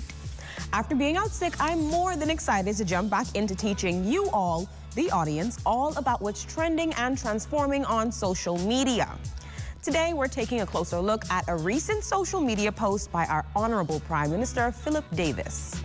The post you're seeing on screen highlights several key moves by the Davis administration, providing the Dundas Center for the Performing Arts with its first ever government subvention, launching CAPIS, the Creative and Performing Arts School of the Bahamas, and partnering with the U.S. Embassy to help ensure that Bahamian creatives are fairly compensated on platforms like TikTok, Facebook, and YouTube. A lot of what was shared directly relates to Bahamian creatives, a group of people who fall under what's known as, say it with me, the orange economy. Never heard of it? Let's break it down. The orange economy, also known as the creative economy, refers to industries that generate value from creativity, culture, and intellectual property. This includes music, visual and performing arts, literature, film, fashion, design, digital media, and even cultural heritage. In short, the orange economy isn't just about creating art, it's about transforming cultural expression into economic opportunity. Now that we've laid the groundwork, what do you think? Do you have a better understanding of what the orange economy is and why it matters? If you're watching live, comment down below. I want to hear your thoughts. I'm Matea, and we'll chat more. Stay creative.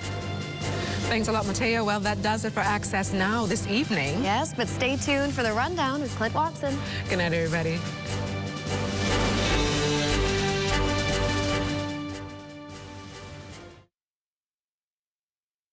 It's the country's biggest stage for business and investment, and the Bahamas Tonight will be there bringing you all the action.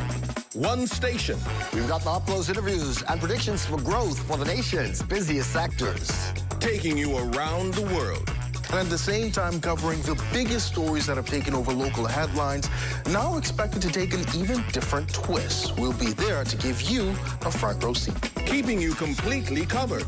2 newscasts, 2 nights, live from Times Square in New York City. This is serious business. But make no mistake, it's the Big Apple. So we're also giving you the all access to the interesting and fun stories like the who's who in Bahamian diaspora and what you can't miss if you're in the city that never sleeps. The Bahamas Tonight, live from New York City, New York, May 29th and 30th. Bringing you live coverage of the Bahamas' Business and Investments Forum 2025. Only the sun covers the Bahamas better.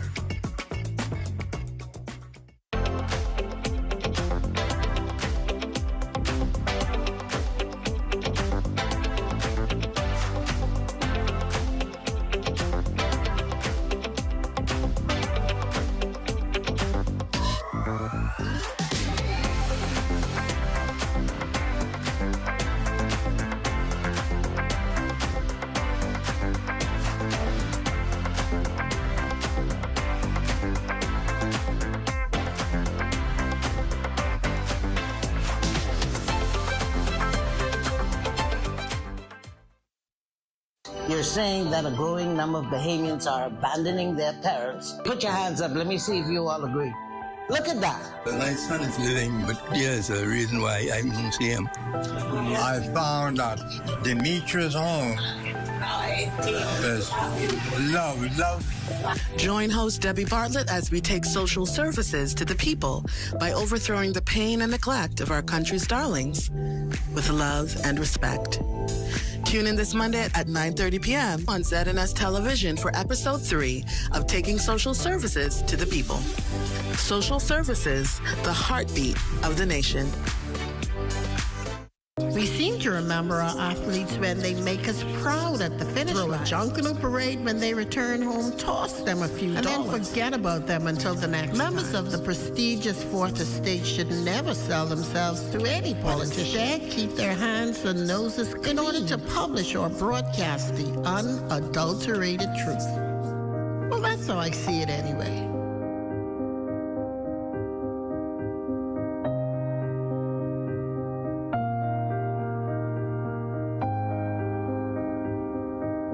Read as I see it, exclusively at ZNSBahamas.com. New articles premiere on Mondays at 9 a.m.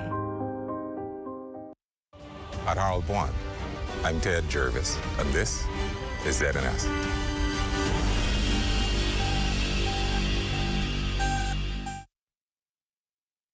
The Rundown is brought to you by Commonwealth Brewery Limited.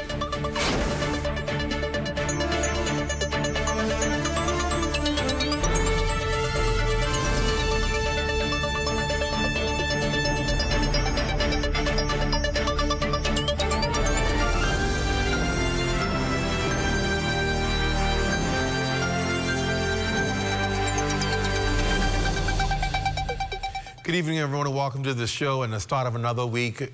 We're so happy to have you with us. This week's a big one for the government.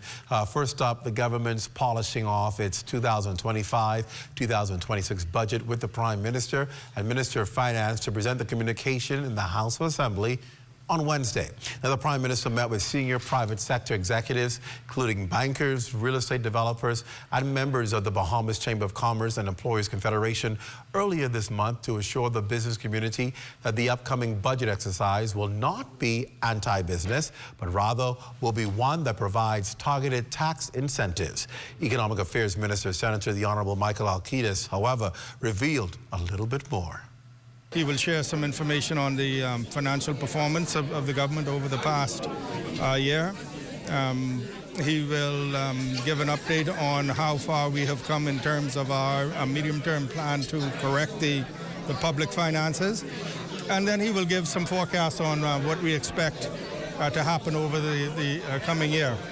Also in this presentation will be a report card, so to speak, on how we have performed against what we projected last year. And so I think, the public will be informed that, we are roughly on target with our projections. And he will give some update on some new initiatives that the government is doing. And as well, new incentives, new, goodies, like we like to call it in budget talk. But basically, he will give an update on how we performed, how we're projecting performance for the upcoming year. All right, it's always exciting times, right? The budget, I remember as a journalist, young journalist, getting that sneak peek is always what you crave ahead of budget communication. Although you're not going to get much because they're not going to tell you much. They want you to wait for the anticipated announcement from the Prime Minister and the Minister of Finance when he makes that communication. But we're told it should be pretty exciting.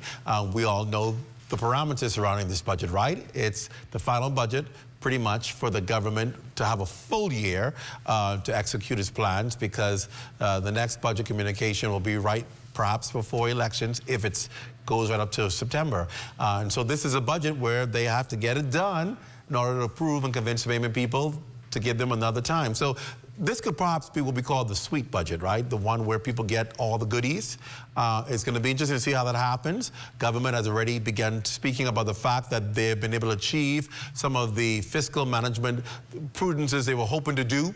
They were able to do it, and that means they have some leeway in doing what it is that they need to do. We'll find out just how true that is and to what extent do they have leeway. They have been very prudent in how they spend what they spend when it comes to being able to have cash flow and not wanting to borrow. But of course, we know in order to make some things happen, there's going to be some measures they have to take.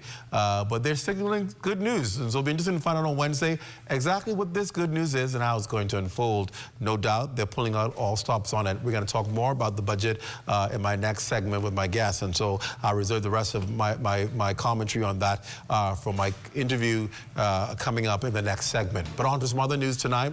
The government showcasing the Bahamas as a premier destination for investments as the countdown is on to the second annual Bahamas Business and Investments Forum this week in New York City. The forum taking place amid growing interest in investment opportunities here in the country, and organizers are hoping to capitalize on this. Colville Pipe Firm is also traveling to New York City and provides us tonight with this preview of the two-day event. To talk about real estate development, to talk about public-private partnerships, to talk about the financial services sector. And so we have invited a number of business leaders in the Bahamas, along with other members of the government, to come to New York to meet and to talk about our wonderful country. There will be panel discussions on a number of topics that dive deeper into investment and business opportunities across a wide range of sectors. Interest in the forum for potential investors is encouraging, says Ambassador Jones. We have done a very good job, I think, in advertising this forum, and quite a number of investors or potential investors, people in the financial services sector, businessmen in the United States from a number of states have registered already to participate in the forum. And so we expect in excess of 200 or so potential investors to be attending this forum. And the recent purchase of the Grand Lucayan Resort on Freeport, the ambassador says, offers proof that interest in the Bahamas is high. He hopes to build off that momentum at this week's forum. The Bahamas is hot right now in the international community in terms of tourism, and we believe that the climate exists for foreign direct investment. All right, Colville Pipe from reporting there, and as you heard Colville say, it's going to be 2 days on Thursday and Friday. Bahamas Tonight will make history broadcasting our evening news for the first time out of the country in New York City. It should be an exciting time as we cover this forum and, of course, let you know exactly what the potential investors who will all sign up for it. Several hundred of them are keen on and what they're looking for when they go to the Bahamas. We're going to talk to some of them, and, of course, to the Bahamian officials who are going to be there promoting and pushing our country in investments, also in business and in tourism. It should be a comprehensive. Prime Minister's opening the forum on Thursday. That will be broadcast live from New York here on the ZNS Network beginning on Thursday at 8:30 a.m. We'll be broadcasting live that opening ceremony. And of course, the Bahamas Tonight will come to you from New York Thursday evening and Friday evening, as well as Bahamas Tonight Access Now. So a big week for the Bahamas as it plays center stage on one of the world's global stage in New York City this week. Well, after 5 months of meeting nearly every week, the Parliamentary Human Rights Committee is sharing its initial findings with the public. Felicity Darville has all the details in this next report. The Parliamentary Human Rights Committee is prioritizing the establishment of the Commission and Secretariat from the Protection Against Violence Act. They plan to address public misinformation surrounding CEDAW, the Convention on the Elimination of All Forms of Discrimination Against Women. Senator Michaela Barnett Ellis said that of priority for the committee is accessibility and mobility for people with disabilities, providing healthcare access for vulnerable groups, and increasing Family Island inclusion. We will strive to be bold in our commitment and clear in our mission. The work of this committee must reflect the diversity of our people and the equality of their worth, no matter what island they call home. Minister Pierre Glover-Roll adds that they will be addressing severe staff shortages in providing social services. There is a severe shortage of trained human resources across our social services landscape. In response, the committee will recommend key interventions to support recruitment and training of additional social workers and crisis specialists to manage the growing demand for family support and intervention services. The committee is also reviewing existing legislation, including the Ombudsman Act, the Protection and Care of Older Persons Bill, and the Education Act. They're also advising the implementation of a national identity card. Dr. Aricia Hepburn-Forbes said that they want to accelerate the completion of the National Development Plan and establish formal protocols for information sharing. A lot of our organization operates in silos, and in order to ensure that we have continuous information sharing to break down some of those silos, the goal is to establish formal protocols, maybe committees and other working groups. Across political divides, members of the Parliamentary Human Rights Committee are putting differences aside to find common ground on the fundamental human rights that should be equally guaranteed to all Bahamians. For the Bahamas Tonight, I'm Felicity Davil. Well, labor unions, political parties, and other organizations. The Labor Day Parade, traditionally a big deal here in the Bahamas, but this year's June 6th event is expected to look a bit different, and it has everything to do with the Trade Union Congress raising alarm over unresolved labor disputes and the government's alleged inaction, citing deep dissatisfaction with the government's failure to deliver on key elements of a memorandum of understanding, declaring that despite supposed progress, less than 10% of the MOU commitments have actually been fulfilled, ranging from the resolution of outstanding industrial agreements to improve working conditions and clearer union recognition policies. Now, while government officials have previously shared that most of the items have been addressed, Ferguson said the reality on the ground tells a very different story. It's interesting, you know, because we've discussed this before, right? And I'm going to discuss it again, and we'll discuss it some more next week when the minister appears on the show. But the TUC is deciding that they're not going to participate because of inaction by the government, right? Now, I'm not going to get involved and say what I really would like to say, because I think there is a bit of reality that needs to come into play with when you say the government has not fulfilled its obligations, because fulfilling obligations and giving you what you think you want or should get, two different things. There has to be an art of compromise and understanding. And I agree. I believe that unions ought to be able to have some art of getting what's rightfully theirs from government. But we've sat around this table repeatedly talking about it and talking about, well, what's really outstanding. And some of the matters are not resolved because they seem impossible and there is no willing of compromise. And so at the end of the day, if on Labor Day, which should represent workers celebrating the fact that they are workers in this country, and you choose not to celebrate that because you believe it will send a message or spite the government, tells me that you don't understand the purpose of Labor Day. Labor Day should never, in my view, be used as a form of being disgruntled, I should say, or because we ain't satisfied with what's going on, we ain't gonna show up. No. This day is designed to celebrate you. So it's like almost saying, because I'm at odds with somebody, I have my birthday party. Isn't that what it's like? The day is to celebrate you. Why not celebrate it? Because it's all about you and your efforts. It is a perfect platform if you want to come out there and express your concern to do that. But to say that you won't be a part of it only hurts you, because it's a day to celebrate you. It's a day to honor workers in this country, to honor unions in this country, and people who have worked very hard to get our country to where it is today on the labor front. And so withdrawing your support, to me, doesn't send the right message. And hopefully the TUC will reconsider that, because I believe there are other ways to get what it is that you're hoping to get other than withdrawing your sword. At the end of the day, it just hurts you. The NCTUB will be out there. Persons out there will be celebrating workers in this country and the rights of workers in this country. And at the end of the day, not being out there really just hurts you. That's my 5 cents on it. I'll talk about it some more next week when the labor minister comes, and we'll see what the reality is. What are the issues?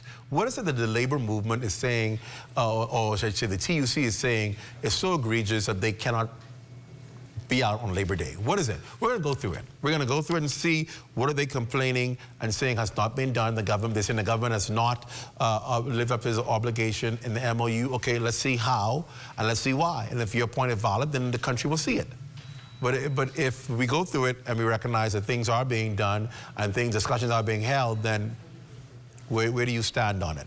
But we'll give both sides the opportunity to be able to express themselves and be able to say why they take the stand that they take, and hopefully we'll all understand it. Well, tonight, we've got more insight on the details of the government's 2025-26 budget. While the majority of the budget is drafted by the Ministry of Finance, the Office of the Prime Minister plays a crucial role in budget development as well. The OPM's Director of Communications will offer what information he can on what the Prime Minister will announce this Wednesday. So we're going to be talking about that. Speaking of the Office of the Prime Minister, auditions for the Creative and Performing Arts School, better known as CAPAS, ended last week. Project lead Ian Poitier is in the building to tell us what's next for the School of Creative and Performing Arts. And if you haven't heard yet, we always like to highlight positive news on the national network. The National Primary School Student of the Year ceremony is this coming weekend coming up. The event honors those primary school students who go above and beyond in the classroom. We're going to talk about that and who's going to be honored and what you can expect. You'll see it live on this network because that's what we do. We support the future. Stay with us. The Rundown returns on the ZNS Network right after this break. Stay close.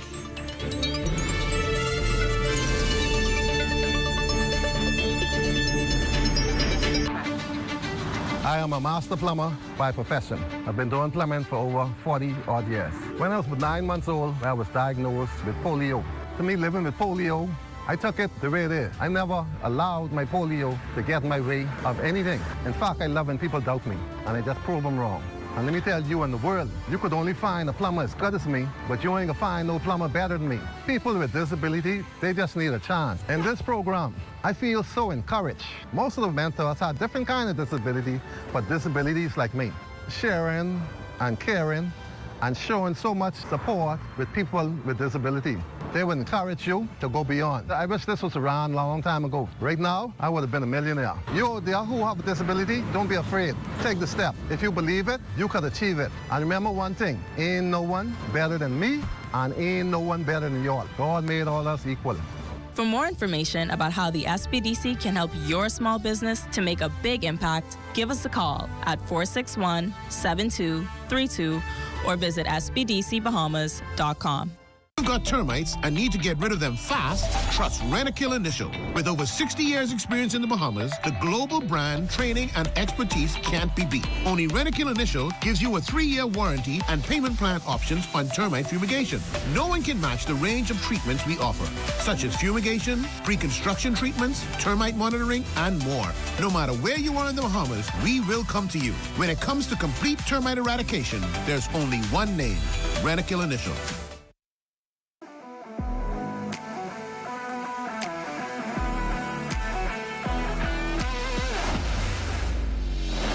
Bahamas Striping Group of companies, we have been in Exoma now for the past 4 years, carrying out our paving program. A part of our company's philosophy is producing work to international standards. So when you look at our paving division, we have a state-of-the-art lab to do all of our testing in-house, as well as a state-of-the-art asphalt plant with a trained technician carrying out the work on that site. The overarching goal of our company is to produce the work that we're doing in the entire Bahamas to international standards. We also make a difference by the training of our staff. We have a very intensive training program going on to where we are teaching young men how to learn the art of striping. Being a young man myself, I've made mistakes in the past. I was given a second chance to better my life, and it's only fitting that we pass that along. What's important for us is giving them a second chance for them to get a skill and a career that could take them further in life.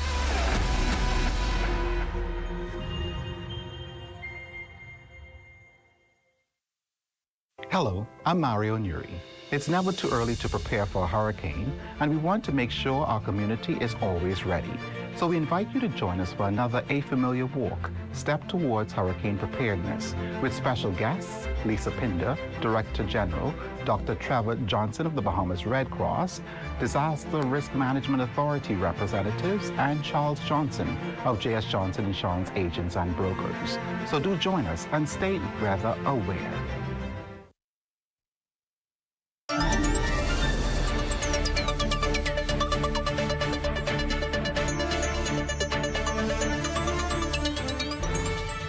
And welcome back to the Rundown. A special good evening to all of you in the lines, and I see you there. I see your comments. And then, of course, those of you who are joining us on your various platforms, whether it's Flow TV, BTC, whether you're in the Turks and Caicos on your various platforms around the region or around the world, it's always a pleasure to have you with us. Welcome to the Rundown. Thank you for being here tonight.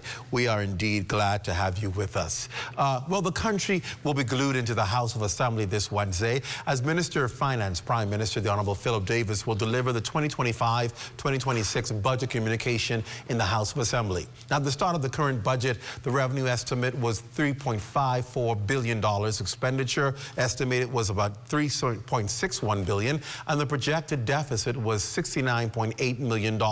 While the government always remains mum on the details of any new budget, joining us virtually tonight is the Office of the Prime Minister's Director of Communications, Latreille Ramming. Latreille, great to have you with us. I know this is a busy time for OPM. I know that from experience, so I'm happy to have you here. Talk to us. I know there's a lot banking on this particular budget. Many people describe this as the budget because, of course, it leads right into what many people call the election season. What can people expect right off the top with this particular budget? I think, Clint, I think you said it best. The government started from a place of very difficult economic circumstances. The theme for the government budget this year is expanding opportunities island by island. It really speaks to government really wanting to create a very inclusive environment for Bahamians. The Prime Minister will articulate a vision where Bahamian people see themselves in the country's progress and national development. I think there's going to be a lot of good news, a lot of historical news coming from the Minister of Finance and Prime Minister. But what Bahamians can expect is the government to invest in security, expanding opportunities, making sure that affordability is a key priority to government, and especially continuing its reform on a number of areas. We saw headlines today in the newspapers. The Minister responsible for Economic Affairs, Honorable Senator Michael Halkitis, talk about the fact that no new taxes, but yet government was, and that's because the government was able to achieve its target with fiscal prudence and bringing some targets into play. Talk a little bit about that and the fact that how the government was able to do pretty much this over a period of time without having to increase taxes in this new budget. I think it was a matter of compliance. The government focused its methods on broader compliance and improving compliance and efficiency. As you're aware, the government did introduce a number of taxes, not on a domestic front, but focusing on foreign and high earners. So the government has been able to make significant progress on the revenue side with improved compliance. You have the new domestic corporate tax that's going to result in a lot of economic gains for the government. And so I think it was a combination of different methods that the government used on the revenue enhancement side, and none required the government introduce the taxes on backs of Bahamian people. If you remember, Clint, there was a recommendation to the government to increase VAT by 15%. The government and the Prime Minister decided to go in the opposite direction, going from 12% to 10%, and now a number of those items are at 5%. And so I think this has been a lot of discipline on behalf of the Prime Minister and his team at the Ministry of Finance. And they're going to be able to say to the country that they have accomplished a lot of things and a lot of firsts for this administration and a independent government of the Bahamas. One of the key areas, I see your topic focusing really, or really what you're calling the budget, expanding on opportunities island by island. And that's the question. Are we going to see some opportunities there for family islands? People always say sometimes it's so New Providence-centric, even though that's the hub of the population. But what can you tell us we can expect to see for some of these family islands? I think the Prime Minister understands, especially where you have the Prime Minister, say, a member of Parliament from the Family Islands, and you have a Deputy Prime Minister who's a member of Parliament from the Family Islands. They understand that to drive economic growth, that has to be done, a part of it has to be done through our Family Island, particularly on the infrastructure side. As you're aware, there has been a lot of talk around developing of our airports, infrastructure, and creating the kind of economic infrastructure that's going to allow for this continued economic growth, particularly in islands like Eleuthera, and islands like Bimini, islands like Abaco. So you're going to see a much concentrated focus from the government on how we could create the environment that complements the economic growth that we are experiencing on a number of these islands. And I think a huge chunk of that, Clint, will be through improving the infrastructure on the family islands. The opposition, no doubt, will be listening very intensely because they recognize what this budget is and what this budget is set up to do. And their criticisms, no doubt, will be made perhaps a little too late, a little too late, perhaps, is what they're going to come out with. Do you see it as that? Do you see this as a budget that might perhaps be too late and to do too much in order to position the country where it needs to be for an election? I think that the opposition's biggest claim is we're not cleaning up the mess they've left behind fast enough. I think what's important to know is that the government, the country's in a very stable hands, made a lot of economic gains. Everything that the FNM said couldn't be done is being done. I think when you look at the contrast between what the FNM has accomplished versus the PLP, you will see very clearly that the economic future of the country is better in the hands of this current administration. But the opposition have to be the opposition. We all, the Prime Minister said it himself. Unfortunately, what's good for the country is bad for the FNM. And I think that it would be, we are prepared to have a very candid, open and honest, transparent debate and be able to say that this is our approach to economic development. Let's see yours, and to examine what the FNM has been able to accomplish between 2017 and now. Bahamians have suppressed concerns initially coming into this year of what they thought were some of the issues and areas that needed addressing. Crime, the cost of living, energy, just some of the main areas there that they thought the government should give considerable attention to. Give an analysis on what you believe the government has done to address these key areas for the Bahamian people: crime, the cost of living, and of course, energy. I think you look at, let's take the issue of crime. We don't talk about it, but we've seen tremendous progress in the crime, especially in serious crime. You've seen a very downward number in comparisons in the area of murder. The government has made significant investment in technology, and we're seeing the results of those programs being able to make a significant dent in armed robberies and vehicular robberies and being able to solve those issues much quickly.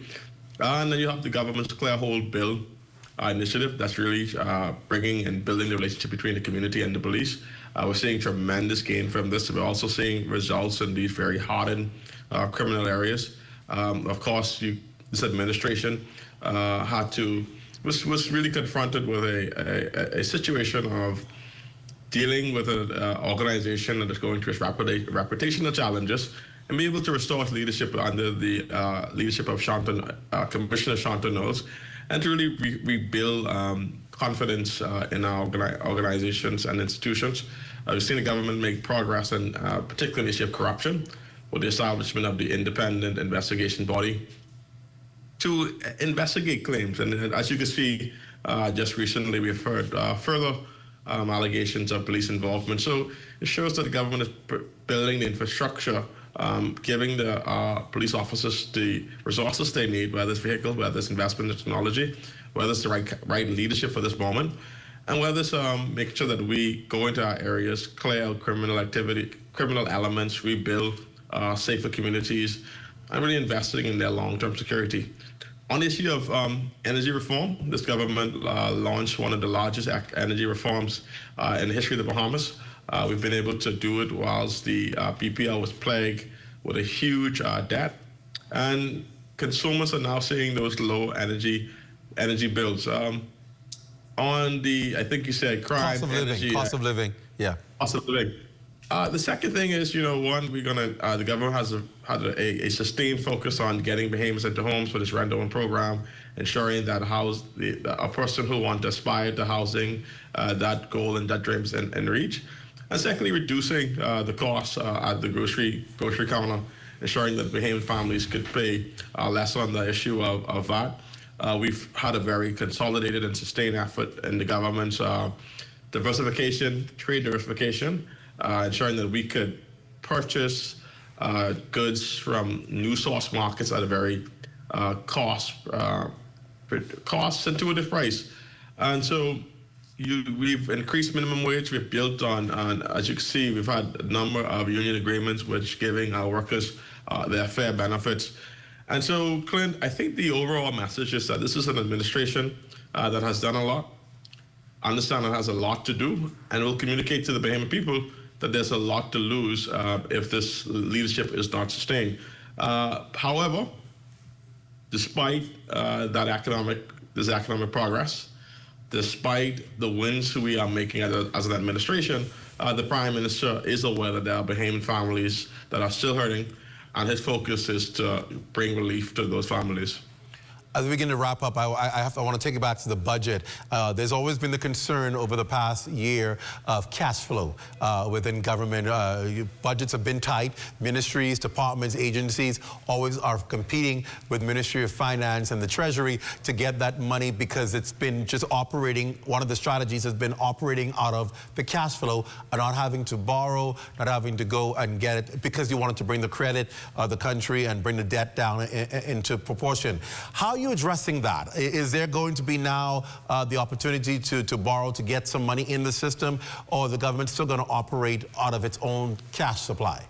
Glenn, what I can say, and I will say that this budget is going to be historic for many reasons, and I won't preempt the Minister of Finance.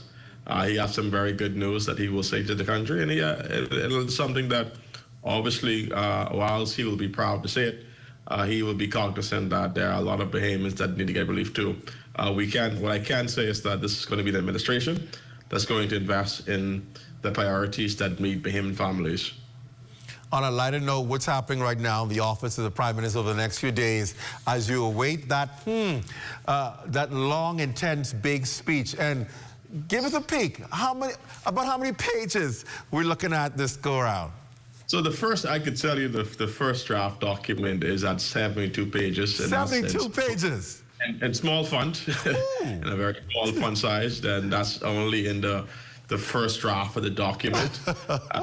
And so you could imagine, and you've been a part of this process now, we have not really begun to go to the second draft of that document. So Office of the Prime Minister, as you're aware, are working along with Ministry of Finance and asking those questions, so making sure that when the Prime Minister do speak, it's a message that Bahamian people look forward to. It's a very intense process. As you're aware, this process takes up to 2 months, but ministries negotiating with the Ministry of Finance to get it to the very final document.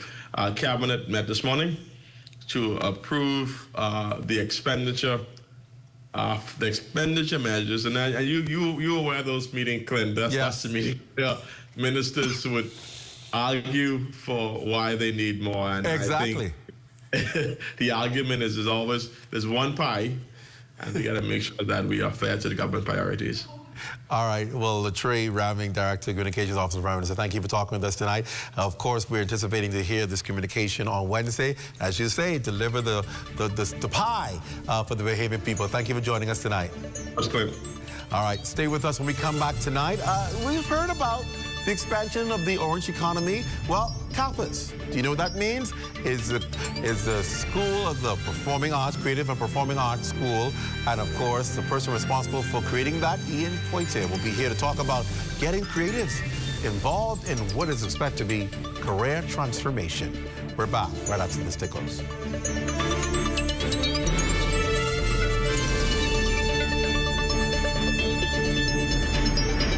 The internet isn't just for surfing. There's a sea of shoppers buying online, and you can connect with them on Tingsy. Tingsy is the SBDC's online storefront built for Bahamians. Take your business to the next level by selling to customers online, both at home and around the world. People want Bahamian things, and if you got things to sell, sell on Tingsy. Find out how you can connect with a sea of buyers by visiting tingsybahamas.com.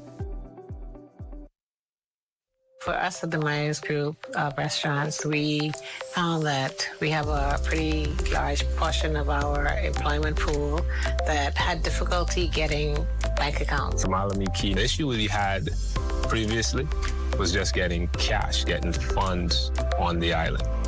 And with only one working ATM, the idea of the sand dollar just in being digital, and everybody has a smartphone nowadays, it actually worked into our favor. The sand dollar was like a godsend because it allowed us to add it to our payroll system, which means we're able to send their money to the sand dollar wallet. It's still a bank transfer because you get an account number. So from the employer side of things, all I have to do is send your funds just as usual. It opens up our pool for us to be able to hire some of the people that we couldn't hire before because they were unable to open bank accounts. This has been a really good solution. The internet isn't just for surfing. There's a sea of shoppers buying online, and you can connect with them on Tingsy. Tingsy is the SBDC's online storefront built for Bahamians. Take your business to the next level by selling to customers online, both at home and around the world. People want Bahamian things, and if you got things to sell, sell on Tingsy. Find out how you can connect with a sea of buyers by visiting tingsybahamas.com.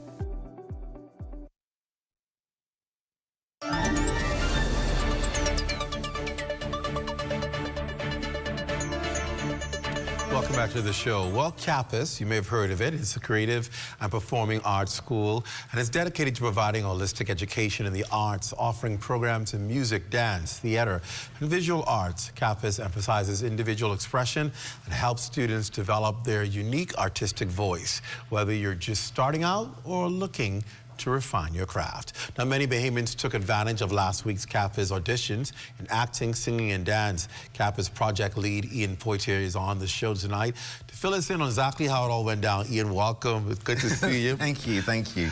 Listen, so this is actually happening. I'm excited that this is actually happening. It once was a vision, then it became, okay, we're going to do. Now it's actually happening. It's actually happening. Since independence, we've been talking about the need for a creative and performing arts school. To give creative people some real formal discipline training to prepare them for full-time careers in performing arts. One of the challenges has been, apart from the training, is that we don't have a structured sector. So any sensible parent is going to say, why are you studying this? You're not going to have a job to go to. So part of the brief in setting up the school is also to start to fashion career paths for people, what to do afterwards. But we had a magnificent 3 days. It's on top of the 3 days we had last weekend. 2 days of acting and singing auditions and 1 day of dance auditions. You got to tell me how it went. How did it go? It went extremely well. I don't know where to start. I have all the time in the world for passionate, committed people, and people showed up with a lot of nerves and terror and apprehension, not knowing, what the process would hold. And we'd said nice things and said it's going to be fine or whatever, but you still never know. A lot of people were frightened about the movement. They thought, I don't have 10 years of ballet behind me. But people came, people really committed. We had some issues. We had to start late one day because we couldn't get into the studio. People stayed and waited. But I know what to tell you. I broke my professional rule for the first time. Which is? I cried during somebody's audition. You cried? I was so moved. And I didn't think that they saw me, but they did. But I was so impressed and moved. The voice, the passion, the commitment, and I knew the person was very anxious about the audition. It's just one of the best things I've ever seen. And to see somebody overcome their nerves and deliver their best, I was so moved. And I've been around a long time. Wow. I was so moved. And I mean, that was at the far end. But so many people, it's such a cliche, people say there's a lot of talent. Talent really, when it shows up, and wants to professionalize it and dedicate and kind of provides the discipline, that's another level. And we saw that. We had people, the youngest was 17, just about to start 18. Wow. The oldest was 55. Really? A lot of people in their 30s and 40s. Almost 50-50 male to female, which surprised me. And people are very clear about why they're doing this and what they want from it. But you see that this is, you do this kind of thing because you have to.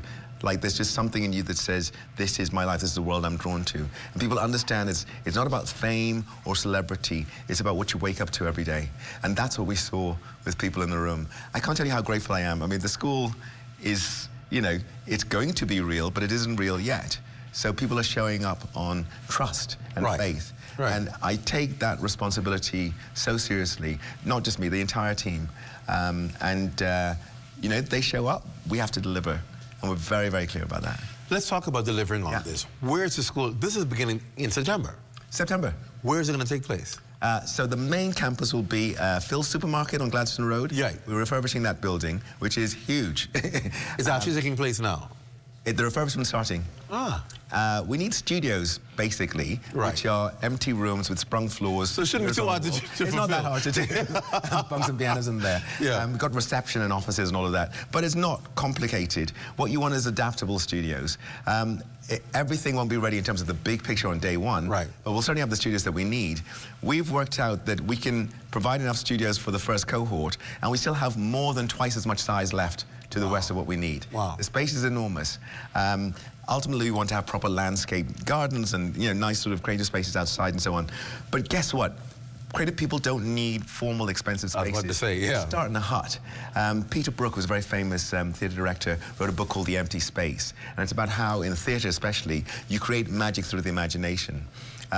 It's what people imagine it to be. If you've been to the Dundas in the last couple of years when their main house wasn't open, they had a black box, and that's all you need. You just need a space to do the thing. But we want better than that. This is professional level training. We want industry-supported equipment and spaces. And when we get to the other sort of non-performing courses, so that's writing, directing, producing, or the technical ones, lights, camera, sound, hair, makeup, whatever, you need a certain amount of equipment and so on. So all of that is to come. But we're in a good place. So you obviously, that means you've identified people who will teach these courses, who are skilled in these courses. In part. The staff recruitment actually starts now. So there are a couple of kind of chicken and egg situations. You need to confirm what you're teaching and then how many you're teaching it. So we didn't know who was going to come through the door. It might have been a bunch of people who want to sing, so then you have to recruit kind of against that. We're going to be releasing a lot more information, I shouldn't say releasing, we're publishing a lot more information this week on the overview of the whole project, but also specifically the syllabus. We've been developing that in the last many months. It's broken down into modules. We have timetables ready. We know we're good to go. If we have the numbers that seem to have, based on the last 2 weekends, we'll run, I think, 4 streams. So there'll be 4 groups working simultaneously on any given things. We've got a full-time course, which is about 8 a.m. until 5 p.m. every day. Wow. And then we have 2 part-time courses, which is 6 to 9 p.m. on 2 evenings a week and half a day on the weekend. So people don't have to be in the school full-time. You can work and still take evening absolutely. classes. That's why it's designed. So you, Clint, could record this show. If I can ever find an hour in my evening? Yeah, you know, you record the show during the day, you come in the evening, you can do your acting Monday, Wednesday evening from 6 till 9, and then Saturday morning. Wow. Or you do your dancing and singing Tuesday, Thursday evening, and then 2 till 5 on a Saturday afternoon. We can make it work. You know, this is... we want to have as many access points as possible. And so that's why we're trying to just be as flexible and as generous with the timing and scheduling to allow people to be able to join us. For those who believe, okay, well, this is starting out, so maybe they're not going to be recognized, maybe people won't know, maybe they don't have the kind of support. Talk a little bit about what kind of international support that you are building for this school and the kind of feeder system that could possibly come out of this. Yep. So it's incredible. We have partnered with the United Talent Agency, which is one of the top 3 Hollywood agencies. Wow. And that partnership is already just, I mean, giving us an abundance. They're helping to design the modules and the courses. They're going to supply some of their talent to teach, masterclasses, workshops, and so on. They invited me to meet with them a couple of weeks ago. I was in LA. I met all the senior people in the agency.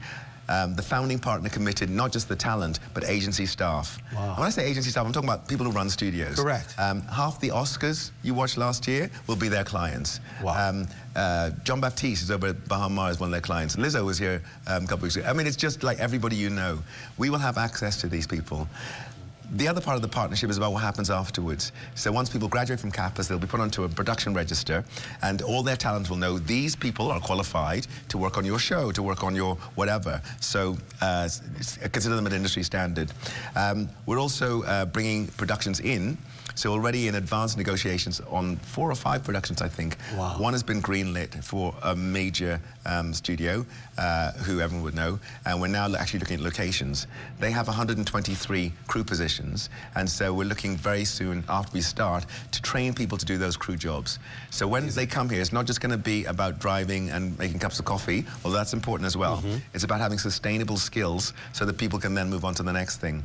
Many years ago when I worked in advertising in London, I saw this model in Cape Town, especially in South Africa, and we shot a lot of commercials there because you had local crews who were so well trained and the weather was stable. They have 12 hours of sunshine a day, so you got good shooting times, all that kind of stuff. We've got like the weather and the look.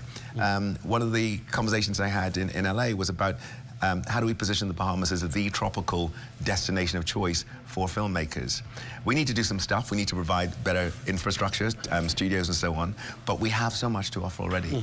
So that international partnership, which was your question, is paying dividends. It goes even further than that, and we have partnerships in Europe. We're developing some in Africa, early stage, and in the Caribbean. We've already had one Caribbean country phone up and say, please, can we send some of our people to train with you? Really? Because we don't want to send them to the States.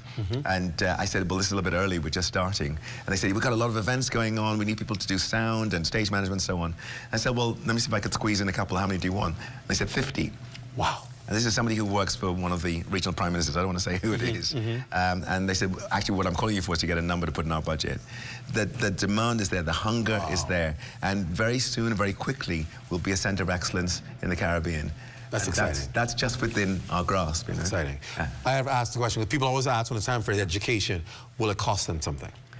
For students, for every Bahamian, it's free. What? F-R-E-E free. No cost, 0 payment free. No hidden fees? No hidden fees. So the government of the Bahamas has decided that as a matter of policy, tertiary education will be free for Bahamians. So with UB, BTVI, BAMSI, it's all free. Now, there are living costs associated with that, and so I'm already fundraising for student care packages. How much does it cost for accommodation and travel and food and getting your outfits and everything? So putting that together, because I don't want that to be an obstacle either. And people get it. You know, I'm talking to wealthy people and companies and so on, and I say, can you sponsor a student for a year to get them through? And people are very open to the idea. So I'm hoping to be able to say a lot more about that soon. But the cost itself is free. Free, free, free, free, free. Real free. You must be very excited about this. No. Just really chill, really relax. I mean, that's funny. That's funny. This is amazing. It's great, absolutely amazing. You know, and it's. I just saw communities building, people supporting each other outside on the line, people really helping each other, people going through lines, people kind of really cheering each other on, you know, and that's what it's about. Amazing things are going to come out of those connections, the relationships that are being formed already. The buzz for me is, this is the cornerstone to the creative economy we've talked about. Yes. You train the talent, you support the talent, you develop the talent, and then all the stuff you build afterwards just flows. You know, the buildings will work because you've got talented people in them. The spaces will work because of that. The economy will flow because you've got really talented, skilled people doing it. And for a lifetime, you know, cradle to grave. That's absolutely amazing. Ian Fortier, thank you, congratulations. Thank you. No, congratulations to me, it's everybody. Well, there's a ton of people. There you go. And you've been doing the heavy lifting, though. It is what it is.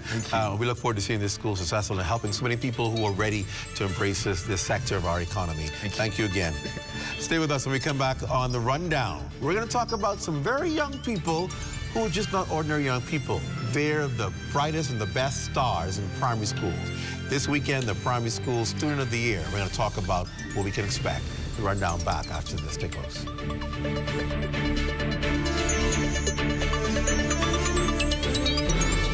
We're here at the Nassau Village Community Center project, where over the past 17 months, we've hired over 20 Bahamian subcontractors to bring this beautiful project to fruition.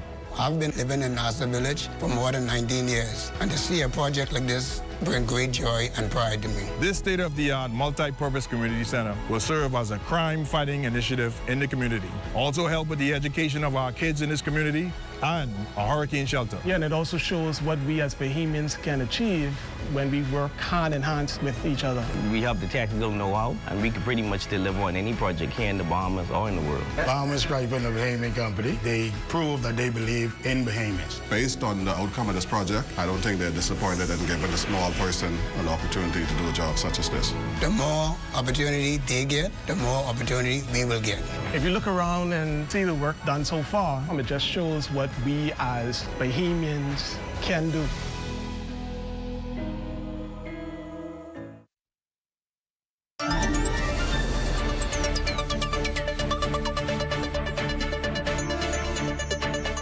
Finally tonight, the Bahamas Primary School Student of the Year Awards program recognizes outstanding 6th grade students in schools across the country.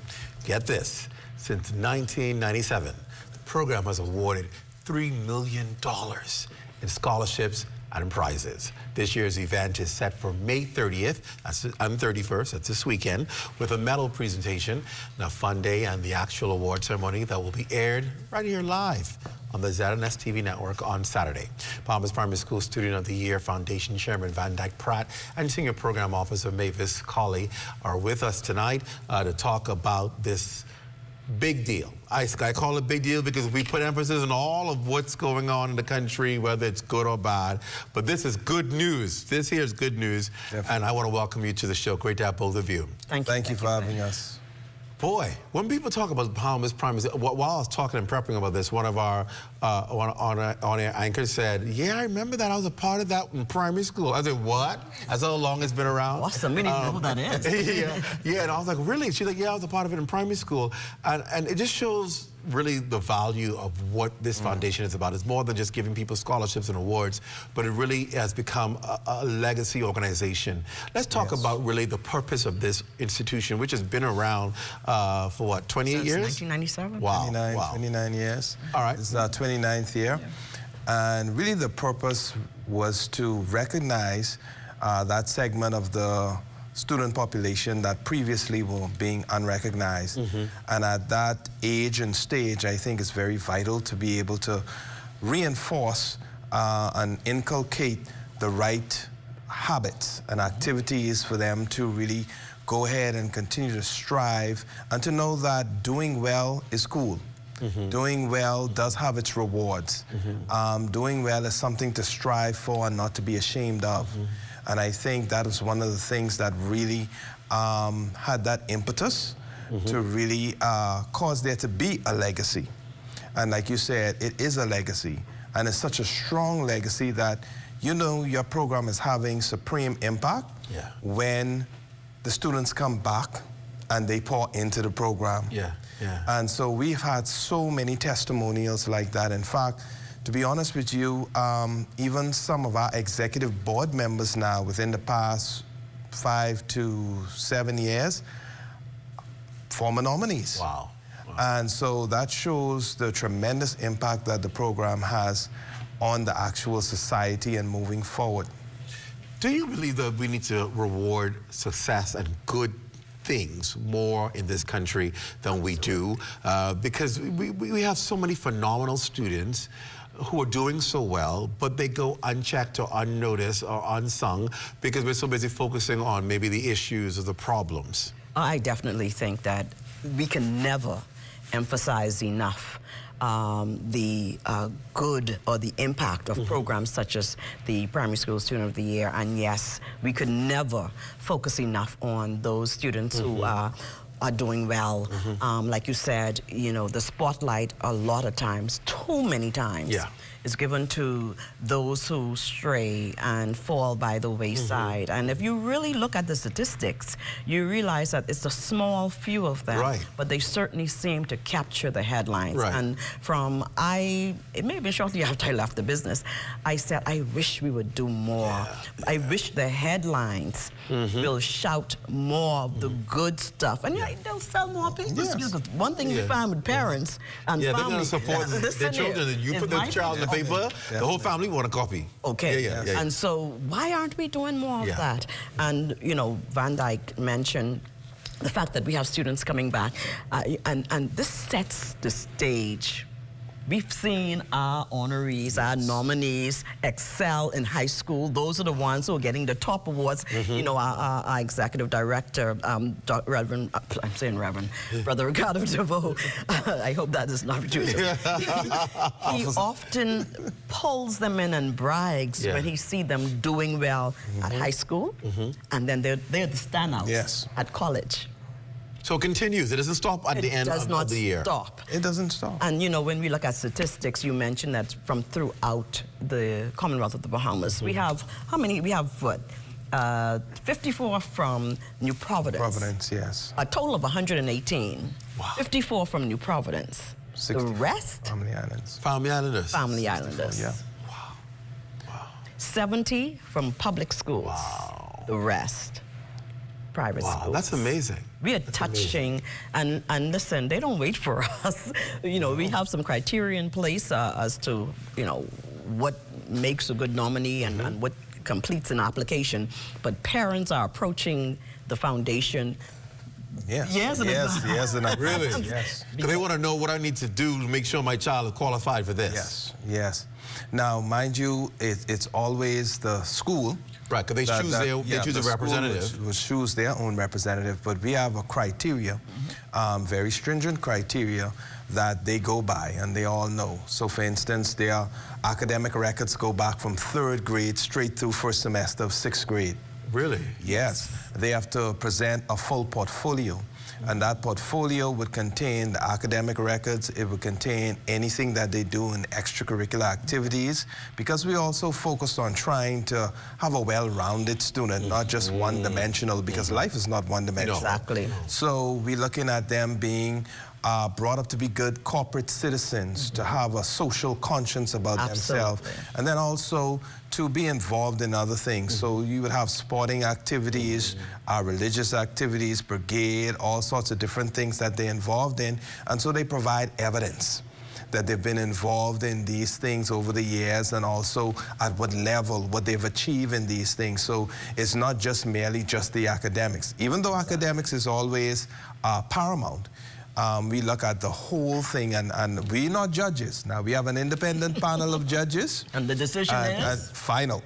And so... How do you manage? Because, you know, in Bahamas, when it comes to competitions and judging, there's always seems to be controversy. But I've never really heard, unless y'all do a great job of keeping it quiet, I've never seen there seem to be dissension after the winner is chosen, or people being upset or arguing and saying, well, my child was qualified. Do you have that, and how do you handle that? I think, Clint, it has a lot to do with organization, preparation, and there are no unknowns, okay? We spell out everything. Yes. We spell out everything. We have the independent panel of judges. We tell you that this is what you have to do. This is the time frame in which you must do it. We've had portfolios that have been a little unwieldy in the past, and so we have some parameters around what that portfolio must look like. You know, no mechanical objects, no multi-dimension, like dimension. Really? Nothing popping out. Is that all of that? Yes. Oh, yes. Oh, yes. Wow. So we have some very stringent guidelines by which the nominees and their families must abide by. And, you know, it has to, you know, he mentioned the things in the packet. We have to have a letter from that school principal or vice principal. And one of the things that is very important is the schools must be recognized by the Ministry of Education. Yes, NACOB. Yeah. Okay, so nobody could come and say, well, that child came from that other school where that happened. No, as long as your school is registered with NACOB, you're good to go. And that principal or vice principal recommends. They recommend endorsed your application, you're good to go. Are we seeing it get more difficult every year, or are we losing the quality, or you see the quality improving? Well, I see the quality improves because, again, the schools are now fully aware of what we're looking for, so they're able to actually prepare their students earlier. And so in some schools, you see that there's a sharp difference in what they would have produced, say, 10 years ago versus now, because they know the criteria, and so they know that the student has to be well-rounded and not just one-dimensional. And I think that that has caused the whole competition to elevate. Right. I seriously would never want to be a judge in this competition because you're really you're judging between the best of the best. Yes. And I think one of the things that we really looked at and we strived for, and since 2018 we've achieved, sometimes there was a little disappointment in the nominees in that they didn't all get a monetary award towards their continuing of their education. And so one of the things that I vowed when I did become chairman in 2012 was that we were going to reach to a point where every child would get at least a minimum of $1,000 scholarship. Every child? Every child, and that is happening. And since 2018, we have realized that goal. In fact, to date, this year, we have $255,000 worth of scholarships. Wow. Every student of all 118, everyone, at least a minimum of $1,000 scholarship. Let me give them the breakdown. Let me give them the breakdown. 28 nominees will receive a $1,000 scholarship. Now, just to be clear, this is not pocket money. This is not money that takes you to the store or bubble This is gum. directly going to the education. Exactly, and we need evidence of that. 28 nominees will receive $1,500. Wow. 22 nominees will receive $2,000 in scholarship. 11 nominees will receive $2,500. Wow. 17 nominees, you want to be in that top 17, will receive $3,000 in scholarship. And in addition to that, they all walk away with an electronic device, either a computer or a tablet. So that is one of the reasons why the competition is so fierce, because it's not something where you simply come and walk across the stage. And the top winner receives what? The top winner, a $7,500 scholarship. Yes. And I didn't even finish. A laptop. So we got the one nominee will receive $3,500. 5 nominees will receive $4,000. 4 nominees will receive $6,000. And as Van Dyke said, our top runner will receive $7,500. The winner, the student of the year for 2026. Wow. And we could not do any of this without the support. I was about to say, in order to do this, you must have corporate Bahamas. And individuals. Yeah, I'm a former director and a former parent. And I am so happy to see my little nominee made a presentation this year. And those are the kinds of donations that we depend on so that we can help and incentivize. And you know, Clint, we've come a long way. For instance, this year, our 4th runner-up will be receiving a $6,000 scholarship. Wow. In 1998, and this is going back to someone who's on our executive team now, Mrs. Tankisha Pinder, she would have been the 4th runner-up in the 1998 program, and she got an ice cream cake. And so look how far you've come. So look how far we've come. Look how far you've come. And to see that she is now an active part, you know, she's our VP of communications and programs. And so she's now on the executive team, again, showing you the power and the impact of this program and the legacy that it's really impacting and going forward.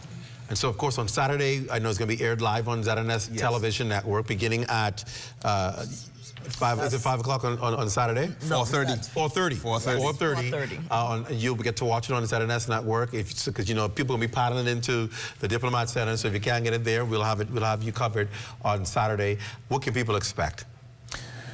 Well, people can expect a showcase of the best and brightest, the who's who among primary school students in the Bahamas. This is the premier organization for that in the Bahamas, and you're going to see some of the future leaders of this nation. You're going to see some world changers that are just at the 6th grade level, but they're embarking on a new chapter, a new milestone in their lives, and you're going to see them being encouraged to be the best that they can be.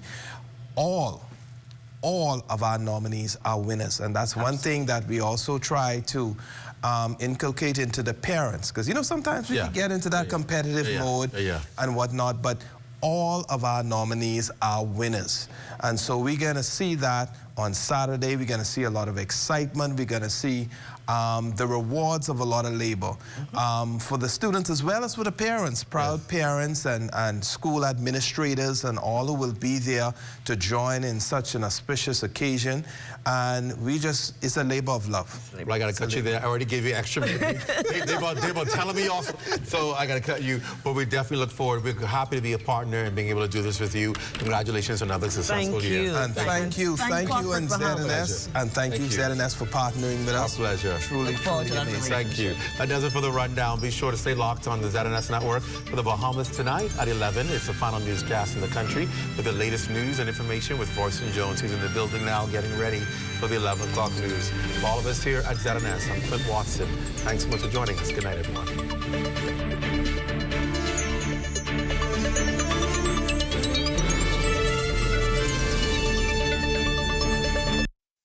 Fort Montague, I'm Opal Roach.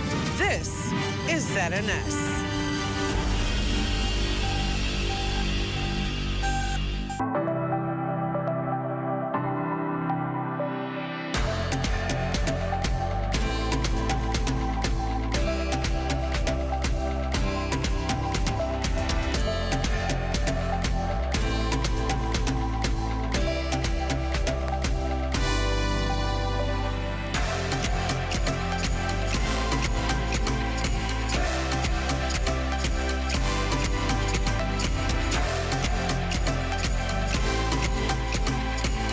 Welcome to Business Blueprint, where we guide entrepreneurs through the building blocks of business success, one step at a time.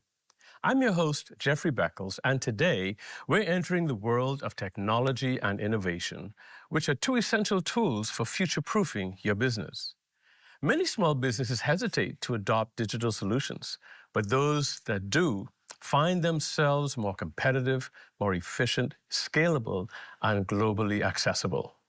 Joining us today to discuss how technology can transform your business is Alive's Business Director for B2B Sales, Javier Bo, Senior Sales Manager of Customer Relations at Sapodil Bahama Solutions, Alessandro Major, and SBDC's Innovation Manager, Blair Evans. Thank you all for being with us on our show today. Thank you. Javier, most businesses in the Bahamas tend to shy away from digital solutions and adoption. We've seen what COVID has done. We've seen the lessons learned from that. But where are we in terms of adoption nationally? Jeff, it's a good question. So the main thing is educating our customer base. A lot of them are not aware of the opportunities that are out there for them and how it can help their businesses. And so it's our job to educate them and let them understand how it can make their business thrive and take them to the next level. But nationally, though, how have you seen the trend? Are we taking advantage? Are we accelerating in our total adoption? Where do we stand on a national basis?